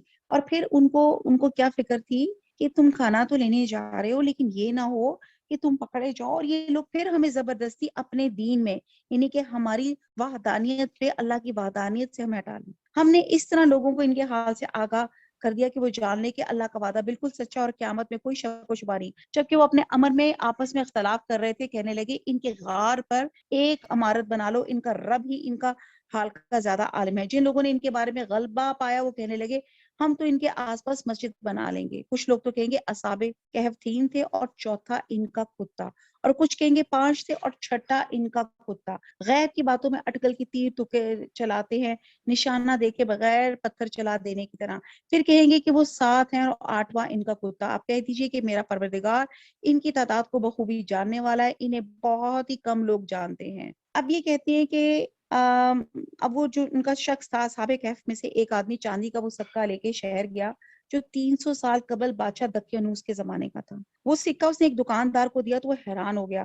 اس نے ساتھ والی کی دکان والے کو دکھایا اور وہ بھی حیران ہو گیا. اور جبکہ اصحاب کہف یہ کہہ رہا تھا کہ میں اس شہر کا باشندہ ہوں اور کل ہی یہاں سے گیا تھا، اور اس کل کو 3 صدیاں گزر چکی ہوئی تھیں، لوگ کس طرح اس کی بات کو مان لیتے.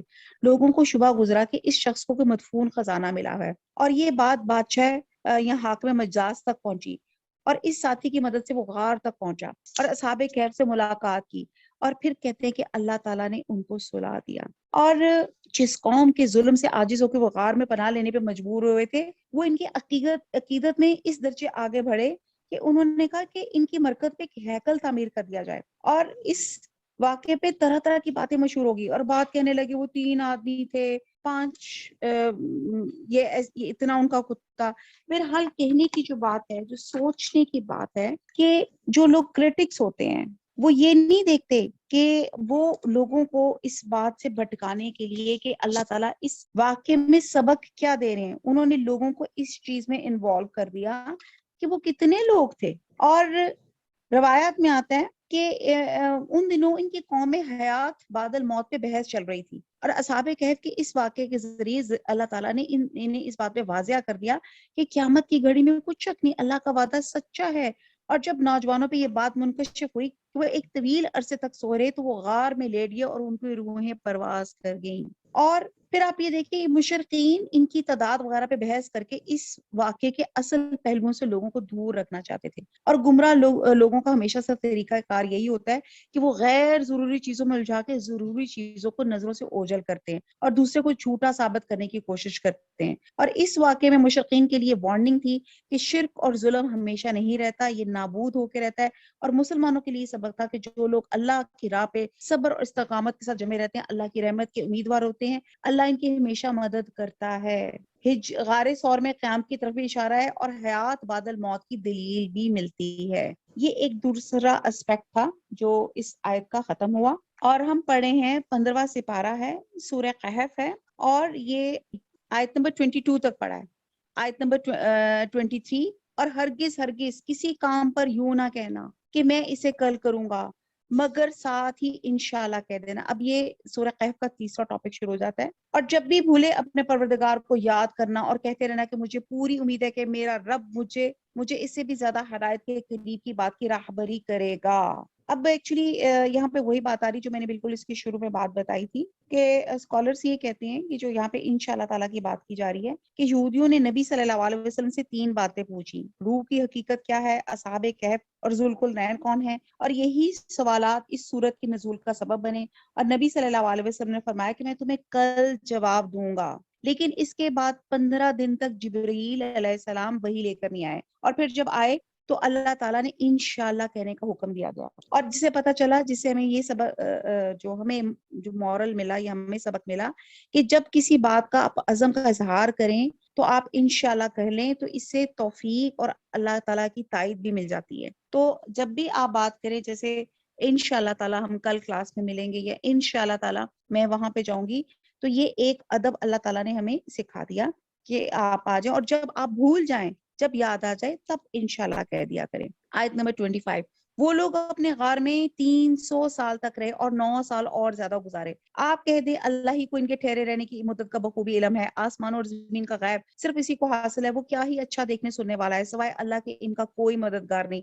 اللہ تعالیٰ اپنے حکم میں کسی کو شریک نہیں کرتا. تیرے جانب جو تیرے رب کی کتاب وحی کی گئی ہے، اسے پڑھتا رہا، اس کی باتوں کو کوئی بدلنے والا نہیں، اس کے سوا ہرگز ہرگز کوئی پناہ کی جگہ نہ پائے گا. پناہ کی جگہ آپ یہ دیکھیں کہ ان نوجوانوں کے لیے، جو نوجوان تھے، جو اپنے دین میں راسخ تھے، پختہ عقیدے والے تھے، کنوکشن تھا انہیں اللہ تعالیٰ پر، یقین تھا واحد خدائے واحد تھے، ان کی پناہ گاہ وہ غار بنی. اور ہماری امت محمدیہ کی ہماری پناہ گاہ کیا ہے؟ یہ قرآن مجید ہے. ہماری کہف، ہمارا جو پناہ گاہ ہے یہ قرآن مجید ہے. تو میں اس کو یہ بتاؤں گی کہ انشاءاللہ تعالیٰ اب ہم نے قرآن سے جڑے رہنا ہے تاکہ ہم اس قرآن میں پناہ پالیں اپنی زندگی کی فلاح کے لیے. تو یہ قرآن ہمارے لیے پناہ گاہ ہے، یہ قرآن ہمارے لیے کہف ہے.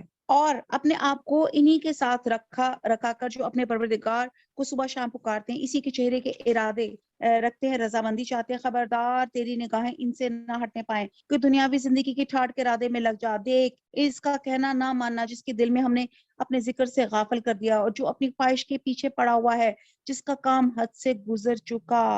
حضرت سعد بن نبی وقاص فرماتے ہیں کہ ہم 6 آدمی نبی صلی اللہ علیہ وسلم کے ساتھ تھے، میرے علاوہ بلال، ابن مسعود اور 2 اور صحابہ بھی تھے۔ تو قریش مکہ نے خواہش اظہار کی کہ ان لوگوں کو اپنے پاس سے ہٹا دو تاکہ ہم آپ کی خدمت میں حاضر ہو کے آپ کی بات سنیں۔ نبی صلی اللہ علیہ وسلم کے دل میں آیا کہ چلو شاید میری بات سننے کے بعد ان کی دلوں کی دنیا بدل جائے، لیکن اللہ تعالیٰ نے سختی کے ساتھ ایسا کرنے سے منع فرمایا، اور یہاں پہ لکھ دیا کہ خبردار تیری نگاہیں ان سے ہٹنے نہ پائیں، یعنی کہ ان کو دور کر کے آپ اصحاب شر یا اہل ثروت کو اپنے قریب کرنا چاہتے ہیں، اور کیا پتا کہ یہ لوگ زیادہ سننے والے ہوں۔ آیت نمبر 29، اور اعلان کر دے کہ یہ سراسر برحق قرآن تمہارے رب کی طرف سے ہے، اب جو چاہے ایمان لائے جو چاہے کفر کرے، ظالموں کے لیے ہم نے اب وہ آگ تیار کر رکھی ہے جس کی قناتیں انہیں گھیر لیں گی، اگر وہ فریاد رسی چاہیں گے تو ان کی فریاد رسی اس پانی سے کی جائے گی جو تیل کی تلچھٹ جیسا ہوگا، جو چہرے بھون دے گا، بڑا ہی برا پانی ہے اور بڑی بری آرام کا دوزخ ہے۔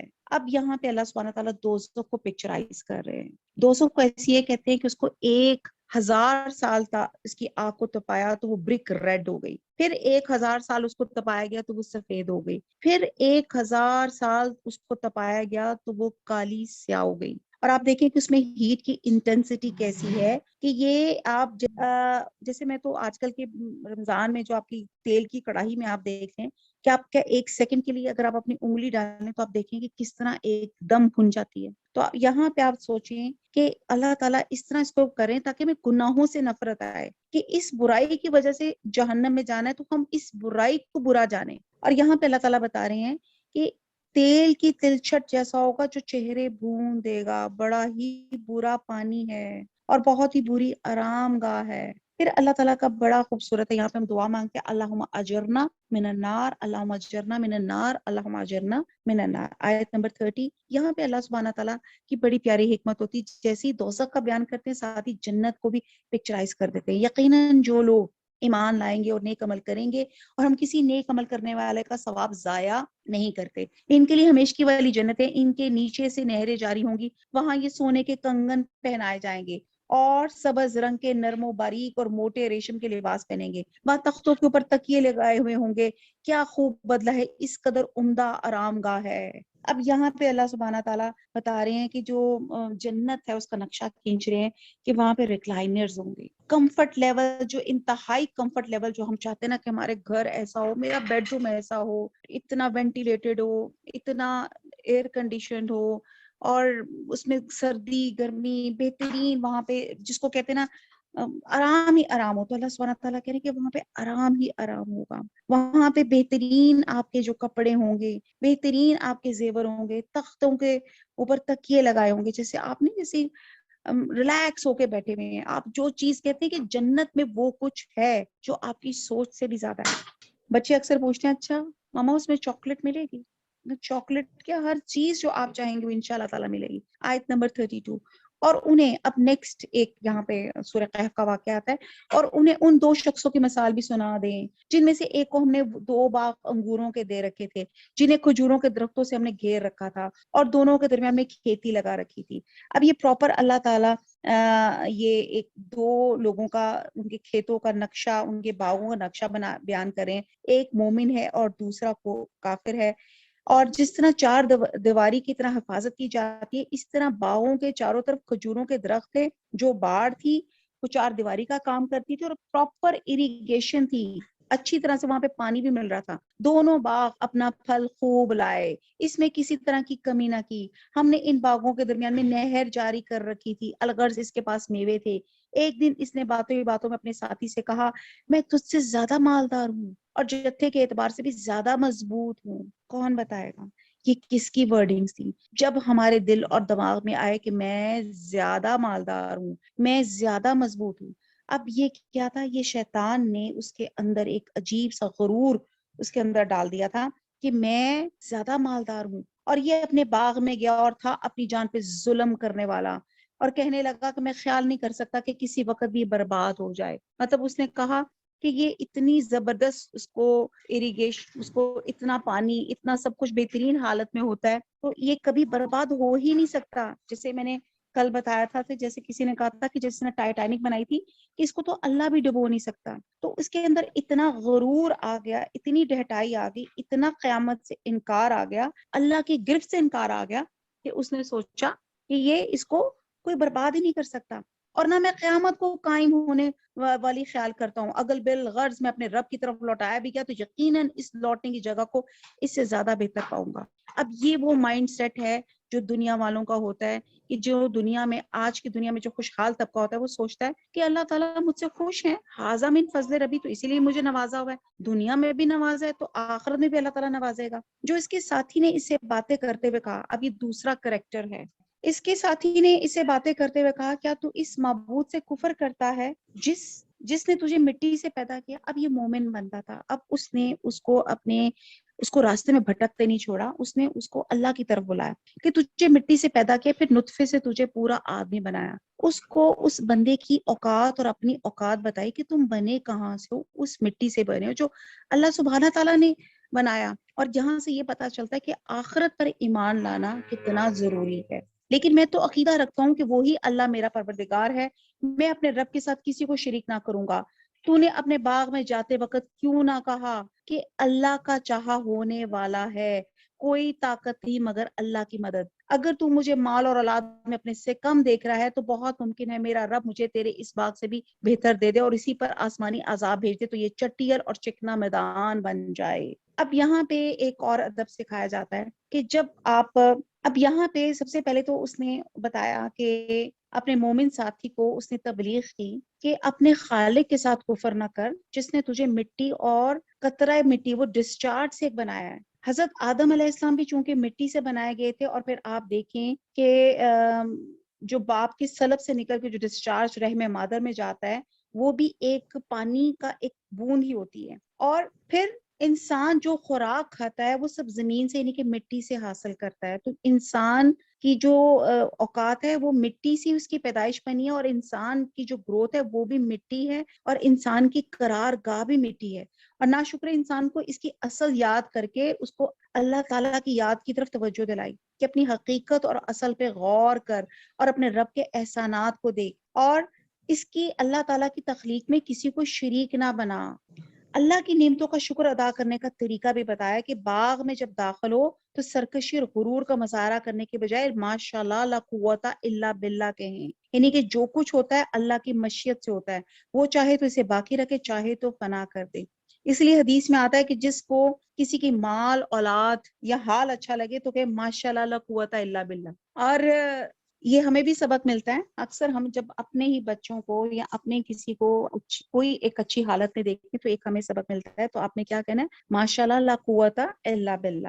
اب آپ دیکھیں کہ اس ایک سورہ کہف میں کتنے سبق ہیں. یہاں پہ آپ کو پتہ ہے ایک ماں کو ہی اپنے بچوں کی، ہم کہتے ہیں آج میرا بچے نے بہت اچھا کھایا، اور پھر اگلے ہی لمحے بچہ کھانا چھوڑ دیتا ہے. یا آج ہمارے بچوں کی پیرنٹس کی سب سے بڑی جو نیو چھوٹے بچوں کی یہی مسئلہ ہوتا ہے کہ جی میرا بچہ ٹوائلٹ ٹرینڈ ہو گیا، جی ٹوائلٹ ٹرینڈ ہو گیا، اور ساتھ ہی پتہ چلا کہ اس نے جناب سب کچھ اندر ہی کر ڈالا. تو یہاں پہ جب کوئی بات آپ کو اچھی لگے اپنے ہی بچوں کی ماشاءاللہ لا قوت الا باللہ، اپنے بھی اور دوسروں کے لیے بھی، یہ ایک سبق ہے بہت بڑا کہ اور یہ انسان جو ہے نظر بد سے بچ جاتا ہے. اور ماشاءاللہ لا قوت باللہ. اب آگے بڑی زبردست حقیقت ہے آیت نمبر 41 میں. سورہ ملک میں بھی آیات کچھ تھی جس میں پانی کی اہمیت کے بارے میں بتایا جا رہا تھا. اس میں بھی کہا جا رہا ہے یا اس کا پانی نیچے اتر جائے اور تیرے بس میں نہ رہے کہ تو اسے ڈھونڈ لائے، اور اس کے سارے پھل گھیر لیے گئے. بس وہ اپنے اس خرچ پہ جو اس نے اس میں کیا تھا اپنے ہاتھ ملنے لگا، اور وہ باغ تو اونٹا الٹا پڑا تھا. اور وہ شخص یہ کہہ رہا تھا کاش میں اپنے رب کے ساتھ کسی کو بھی شریک نہ کرتا، اور اس کی حمایت پہ کوئی جماعت نہ اٹھی کہ اللہ سے اس کا کوئی بچاؤ کرتی ہے، نہ وہ خود ہی بدلہ لینے والا تھا. اب یہاں پہ اندازہ لگائیں کہ جس باغ پہ اس کو اتنا پراؤڈنس تھی، اور اس کے باغ میں نہر چل رہی تھی، اور جو بہت زیادہ فرٹائل اس کا لینڈ تھا، اس کا باغ تھا، اور اس کے پانی کو اتنا گہرا کر دیا کہ اس سے پانی کا حصول ہی ممکن نہیں رہا. اور آپ دیکھیں کہ جہاں پانی زیادہ گہرائی میں چلا جائے تو وہاں بڑے سے بڑے ہارس پاور کی موٹر مشینیں بھی پانی کو اوپر کھینچ کے لانے میں ناکام رہتی ہیں. تو میں اکثر یہ بات کہتی ہوں کہ نیکسٹ اللہ معاف کرے جو اگلا عذاب جو اسکالرز وغیرہ بتاتے ہیں وہ ہے پانی کی کمی کا عذاب. اس پانی کو احتیاط سے استعمال کریں، اس کو ویسٹ نہ کریں. ہم ٹوتھ برش کرتے ہیں، نہانے جاتے ہیں، نلکوں پانی کے کھول کے چھوڑ دیتے ہیں. اسی طرح گار واش ہوتی ہیں، آپ کے باہر گلیاں واش ہوتی ہیں، پانی کا بے جا استعمال ہوتا ہے. اس پانی کی قدر کریں، ورنہ اللہ تعالیٰ کہتے ہیں کہ اگر میں پانی کو نیچے لے گیا تو پھر کون لے کر آئے گا. آپ یہ دیکھتے ہیں کہ فار ایگزامپل سے ہمارے گھروں میں پینے والا پانی ہے جو ہم وہ بوٹل لے کر آتے ہیں، بڑی اپنی طرح سے لے کر آتے ہیں، لیکن ایک ٹائم ایسا بھی آتا ہے کہ سم ٹائم وہ پانی کی بوٹل وہ بھی ختم ہو جاتی ہے. او ہو ختم ہوگی، اچھا پھر اور لانے والی ہے. اسی طرح سم ہاؤ ہمارا میں اپنا ایکسپیرینس بتاتی ہوں کہ الحمدللہ بڑی اچھی موٹرز لگی ہوئی ہیں اور میں بڑی تھوڑا سا پراؤڈ فیل کرتی تھی کہ میرے گھر پانی کے الحمدللہ کبھی کمی نہیں ہوتی. تو میرے گھر میں ایک دفعہ چچی آئیں اور some how I don't know پانی کی موٹر خالی ہو گئی اور میں اتنی امبیرس ہوئی کہ جب میں نے کہا جی سائمن یہاں تو پانی نہیں آ رہا، تو میں نے بڑی امبیرس ہوئی کہ اچھا پانی کیوں نہیں آیا. فٹافٹ موٹر چلائی اور آپ یہ دیکھیں کہ سم ٹائم چیزیں اویلیبل ہوتے ہوتے بھی ان اویلیبل ہو جاتی ہیں. عاجزی اور اللہ تعالیٰ کا ہر وقت شکر اختیار کرنا چاہیے. تو اللہ تعالیٰ کہتے ہیں کہ میں اگر پانی کو لے جاؤں تو پھر کیا کرو گے، کیسے ڈھونڈ کر لاؤ گے. اور پھر کہتے ہیں کہ یہ شخص تو اللہ تعالیٰ کا بھی منکر تھا، آخرت کا بھی منکر تھا. اللہ تعالیٰ نے اس کے یہ کیا تو اس کا باغ اونٹا پڑا ہوا تھا، سب چیزیں زمین پر آ رہی تھیں. اور پھر اسے احساس ہوا کہ اگر وہ شکر ادا کر لیتا تو اللہ تعالیٰ اس کی نعمتوں میں اور برکتیں ڈال دیتا. اور پھر جس جتھے پہ اس کو ناز تھا کہ جو تھا وہ بھی اس کے اللہ کے عذاب سے بچنے میں اس کا کوئی جو تھا اس کے مددگار نہیں ہو سکا. اللہ رب العالمین یہیں سے آیت نمبر 44 یہیں سے ثابت ہے کہ اختیارات اللہ برحق کے ہیں، وہ ثواب دینے اور انجام کے اعتبار سے بہت ہی بہتر ہے. ان کے سامنے دنیا کی زندگی. اب ایک اور واقعہ ساتھ آتا ہے. اس آیت میں دنیا کی بے ثباتی اور ناپائیداری کو کھیتی کی ایک مثال کے ذریعے سے واضح کیا گیا ہے. ہم دیکھتے ہیں آیت نمبر 45 میں ان کے سامنے دنیا کی زندگی کی مثال بھی بیان کرو، جیسے پانی جسے ہم آسمان سے اتارتے ہیں، اس سے زمین کا سبزہ ملا جلا نکلتا ہے، پھر آخر کار وہ چورا چورا ہو جاتا ہے جسے ہوائیں اڑائی لیے پھرتی ہیں. اللہ تعالیٰ ہر چیز پر قادر ہے. اب دیکھیں کہ دنیا کی بے ثباتی اور ناپائیداری کو کھیتی کی ایک مثال کے ذریعے سے واضح کیا. کھیتی میں لگے ہوئے پودے اور درختوں پہ جب آسمان سے بارش برستی ہے تو پانی سے مل کر کھیتی لہلانے شروع ہو جاتی ہے. پھر ایک وقت آتا ہے کہ کھیتی سوکھ جاتی ہے اور پانی کے عدم دستیابی کی وجہ سے فصل پک بھی جائے تو پھر ہوائیں اس کو اڑائے اڑائے پھرتی ہیں. اور آپ دیکھیں کہ دنیا کی زندگی بھی ہوا کے ایک جھونکے کی طرح یا پانی کے بلبلے کی طرح ہے، کھیتی کی طرح ہے جو اپنی چند روزہ بہار دکھا کے فنا کے گھاٹ پہ اتر جاتی ہے. تو آپ یہ دیکھیں دنیا آخرت کی کھیتی ہے. کس طرح اللہ تعالیٰ مثالیں بیان کر رہے ہیں تاکہ ہمیں سمجھ آ جائے. پھر آگے اللہ تعالیٰ مزید ایک اور مثال بتا رہے ہیں. مال اور اولاد تو دنیا ہی کی زینت ہیں، والباقیات الصالحات خیر عند ربک ثوابا وخیر عملا. اور تیرے رب کے نزدیک اجر و ثواب اور آئندہ کی اچھی توقع کے بہت بہتر ہے. باقیات صالحات باقی رہنے والی نیکیاں کون سی ہیں؟ تمام فرائض اور واجبات، سنت اور نوافل سب باقیات صالحات ہیں، بلکہ منہیات یعنی کہ منع کردہ چیزوں سے اجتناب بھی ایک عمل صالح ہے جس پہ اللہ تعالیٰ سے ثواب کی امید ہے. تو یہاں پہ صدقہ جاریہ کے کام پہ امپورٹنس دی جا رہی ہے کہ ہماری تگو دو کس چیز کو ہونی چاہیے، باقیات الصالحات، ایسی نیکیاں جو انسان مر بھی جائے تو وہ باقی رہتی ہیں. جس میں کہا جاتا ہے جس میں ایک کہتے ہیں کہ ایک آپ کی نیک اولاد جو آپ کے لیے صدقہ جاریہ بن جاتی ہے، جو آپ کے لیے دعا کے لیے ہاتھ اٹھاتی ہے.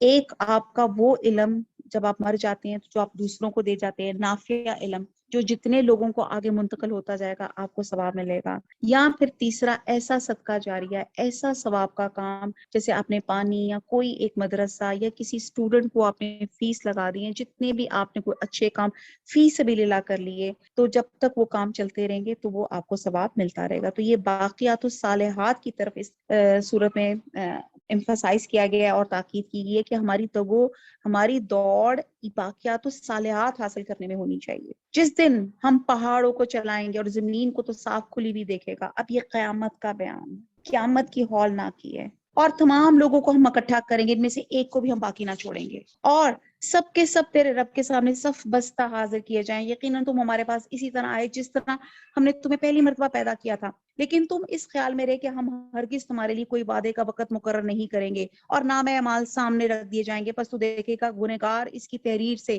خوف زدہ ہو رہے ہوں گے اور کہہ رہے ہوں گے ہائے ہماری خرابی، یہ کیسی کتاب ہے جس نے کوئی چھوٹا بڑا بغیر گھیرے باقی ہی نہیں چھوڑا، اور جو کچھ انہوں نے کہا تھا سب موجود پائیں گے، تیرا رب کسی پہ ظلم و ستم نہ کرے گا۔ آپ یہ دیکھتے ہیں اب یہاں پہ روز جزا کے دن کا سین آیا جا رہا ہے کہ یہاں پہ آپ کی منیوٹس ڈیٹیل جس کو آپ کہتے ہیں نا، آپ سب کی بایوگرافیز، آپ کی ویڈیوز اللہ تعالیٰ کے ہاں محفوظ ہے، جب سے آپ پیدا اور آپ کے آخری دن تک وہ اللہ تعالیٰ اس آسمانی دنیا میں پلے، یہ جتنا بڑا اس میں پلے کرے گا، اور پھر آپ کو بتائے گا کہ آپ نے کیا کیا عمل کیا، اس نیکی کو حقیر نہ سمجھیں، چھوٹی سی چھوٹی برائی کو بھی حقیر نہ سمجھیں۔ آیت نمبر 50، اور جب ہم نے فرشتوں کو حکم دیا کہ تم آدم کو سجدہ کرو، اب یہ آدم اور ابلیس کا قصہ آ رہا ہے جو بہت دفعہ ہم پہلے بھی بیان کر چکے ہیں، تو ابلیس کے سوا سب نے سجدہ کیا، یہ جنوں میں سے تھا۔ آپ کو پتا ہے کہ یہ اتنی عبادت کی تھی، ہزاروں سال عبادت کی تھی، اللہ تعالیٰ نے اس کو فرشتوں کے صف میں کر دیا تھا، اور پھر جب اللہ تعالیٰ نے کہا کہ سجدہ کرو تو اس نے 3 بہت بڑے جو کفر کیے تھے، جو میں بار بار اس لیے ریپیٹ کرتی ہوں کہ یہ 3 چیزیں اپنی زندگیوں سے نکال دیں، ورنہ ہمارا اور ان کا ایک ہی جس کو کہتے ہیں نا شیطان میں مماثلت نہ ہو جائے، نعوذ باللہ۔ تو اس میں پہلی چیز کیا تھی؟ پہلی چیز تھی کہ اس نے تکبر کیا، انا خیر منہ، کہ میں اس سے اچھا ہوں، اور دوسری بات کیا کی؟ نافرمانی کی، اللہ کی بات کو سمائے، جو اب بھی اللہ کا حکم آئے کہنا چاہیے سمعنا و اطعنا، میں نے سنا اور میں نے اطاعت کی، اور اس نے کہا کہ سمعنا و عصینا، اور تیسری بات غلطی خود کی اور الزام اللہ سبحانہ تعالیٰ پہ ڈال دیا، اور ہم بھی ایسے ہی کرتے ہیں، غلطی کرتے ہیں اور الزام دوسرے لوگوں پہ یا جو ہوتا ہے اس پہ ڈال کے اپنے آپ کو جسٹیفائی کر لیتے ہیں۔ تو اس نے اپنے پروردگار کی نافرمانی کی، پھر بھی تم اسے اور اس کی اولاد کو مجھے چھوڑ کر اپنا دوست بنا رہے ہو، حالانکہ وہ تم سب کا دشمن ہے، ایسے ظالموں کا کیا ہی برا بدل ہے۔ میں نے انہیں آسمان و زمین کی پیدائش کے وقت موجود نہیں رکھا تھا، اور نہ خود ان کی اپنی پیدائش میں، اور میں گمراہ کرنے والوں کو اپنا زور بازو بنانے والا بھی نہیں۔ اور جس دن وہ فرمائے گا کہ تمہارے خیال میں جو میرے شریک تھے انہیں پکارو، یہ پکاریں گے، لیکن ان میں سے کوئی بھی جواب نہ دے گا، ہم ان کے درمیان میں ہلاکت کا سامان کر دیں گے، یعنی کہ ان کے حجاب آ جائے گا، آڑ آ جائے گا، ان کے درمیان پردہ اور فاصلہ ہو جائے گا، یعنی کہ ان کے درمیان میں عداوت ہو جائے گی، اور یہ عرصہ محشر ایک دوسرے کو نہ مل سکیں گے، یہ جہنم میں پیپ اور خون کی مخصوص وادی میں ہوں گے۔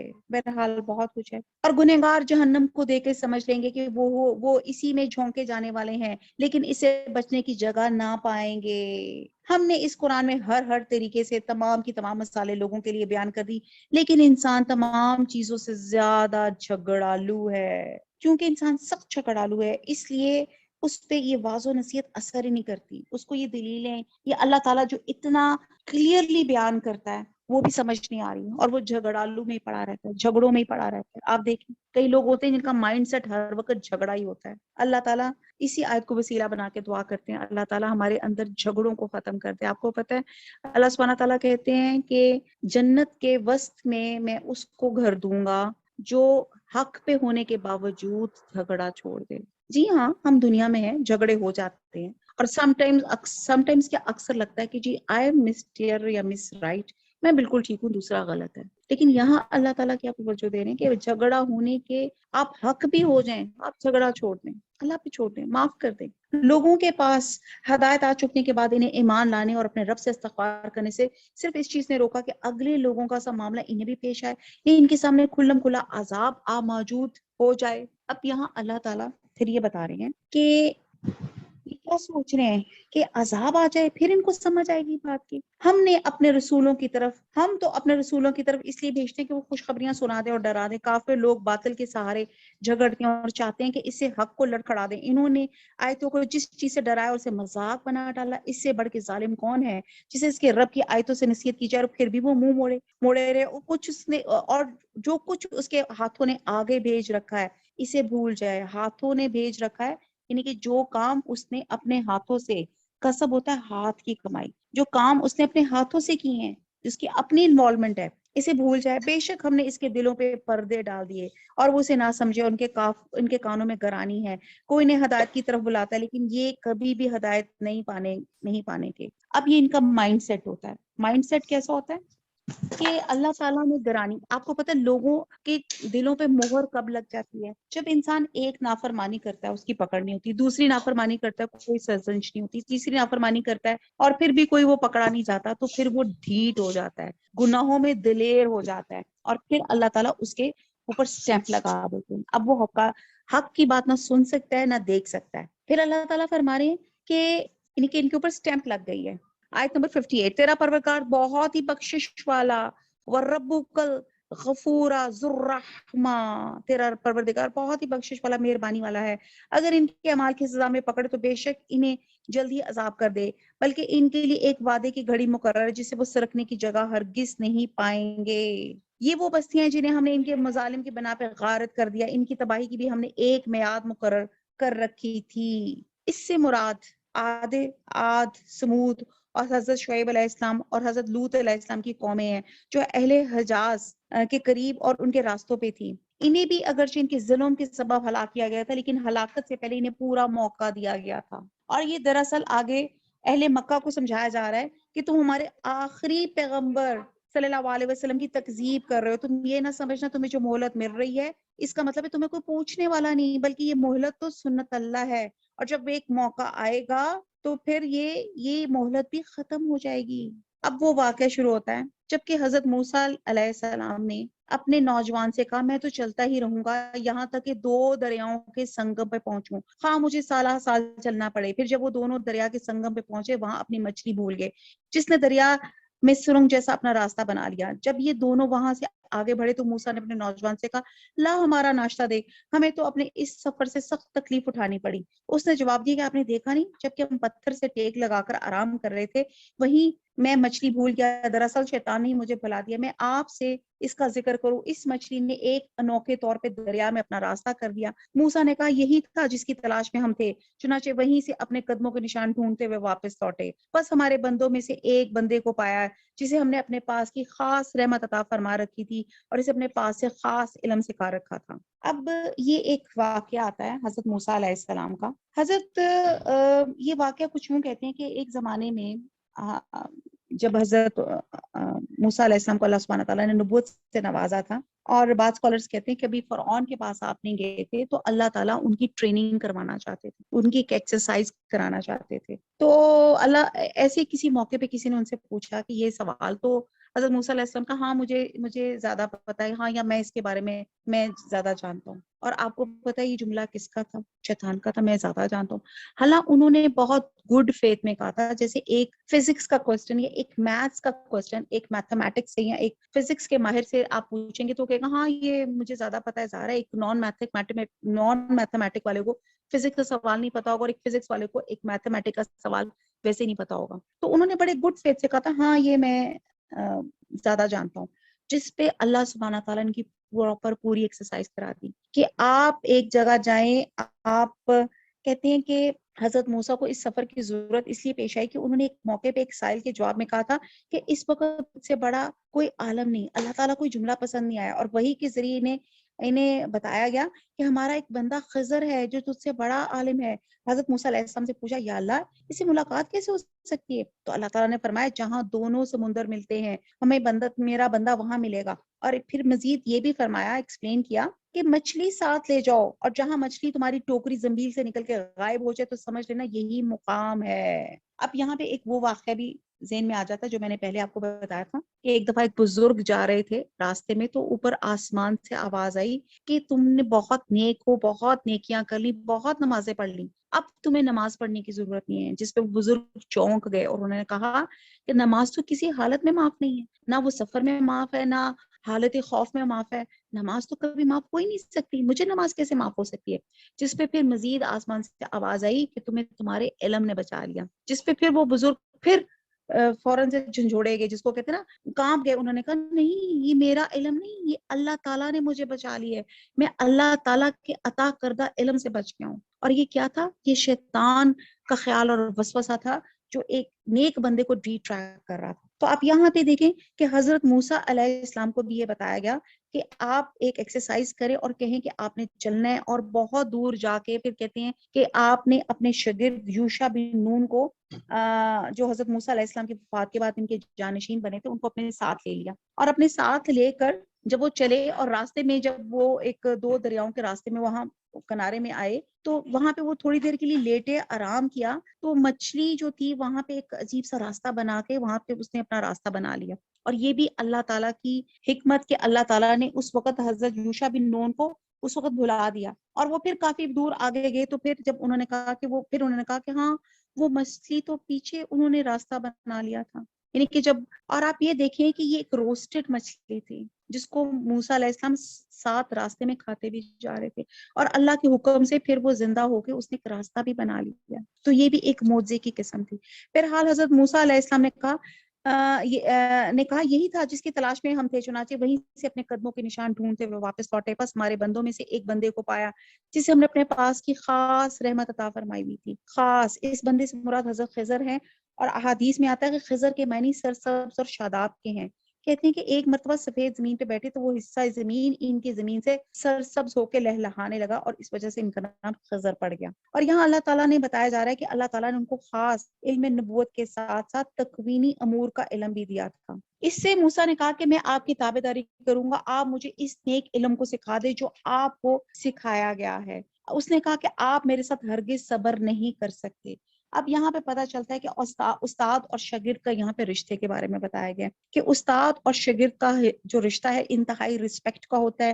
اور یہاں پہ کہا جاتا ہے کہ بہت زیادہ سوال جو ہے نہیں کرنے چاہیے، کیونکہ سم ٹائمز ہوتا ہے کہ جب ایک استاد پڑھا رہا ہوتا ہے اور بہت زیادہ سوال کرے تو استاد جو ہوتا ہے یعنی کہ وہ ایک اس کی جو سمت ہوتی ہے وہ ڈی ٹریک ہو جاتا ہے، وہ اپنے مدعا سے کہیں اور پہ نکل جاتا ہے. اور پھر یہاں پہ بتایا جا رہا ہے کہ استاد کی عزت کرنی ہے، استاد کے آگے نہیں، مطلب بہت زیادہ سبق ملیں گے استاد اور شاگرد کے رشتے میں.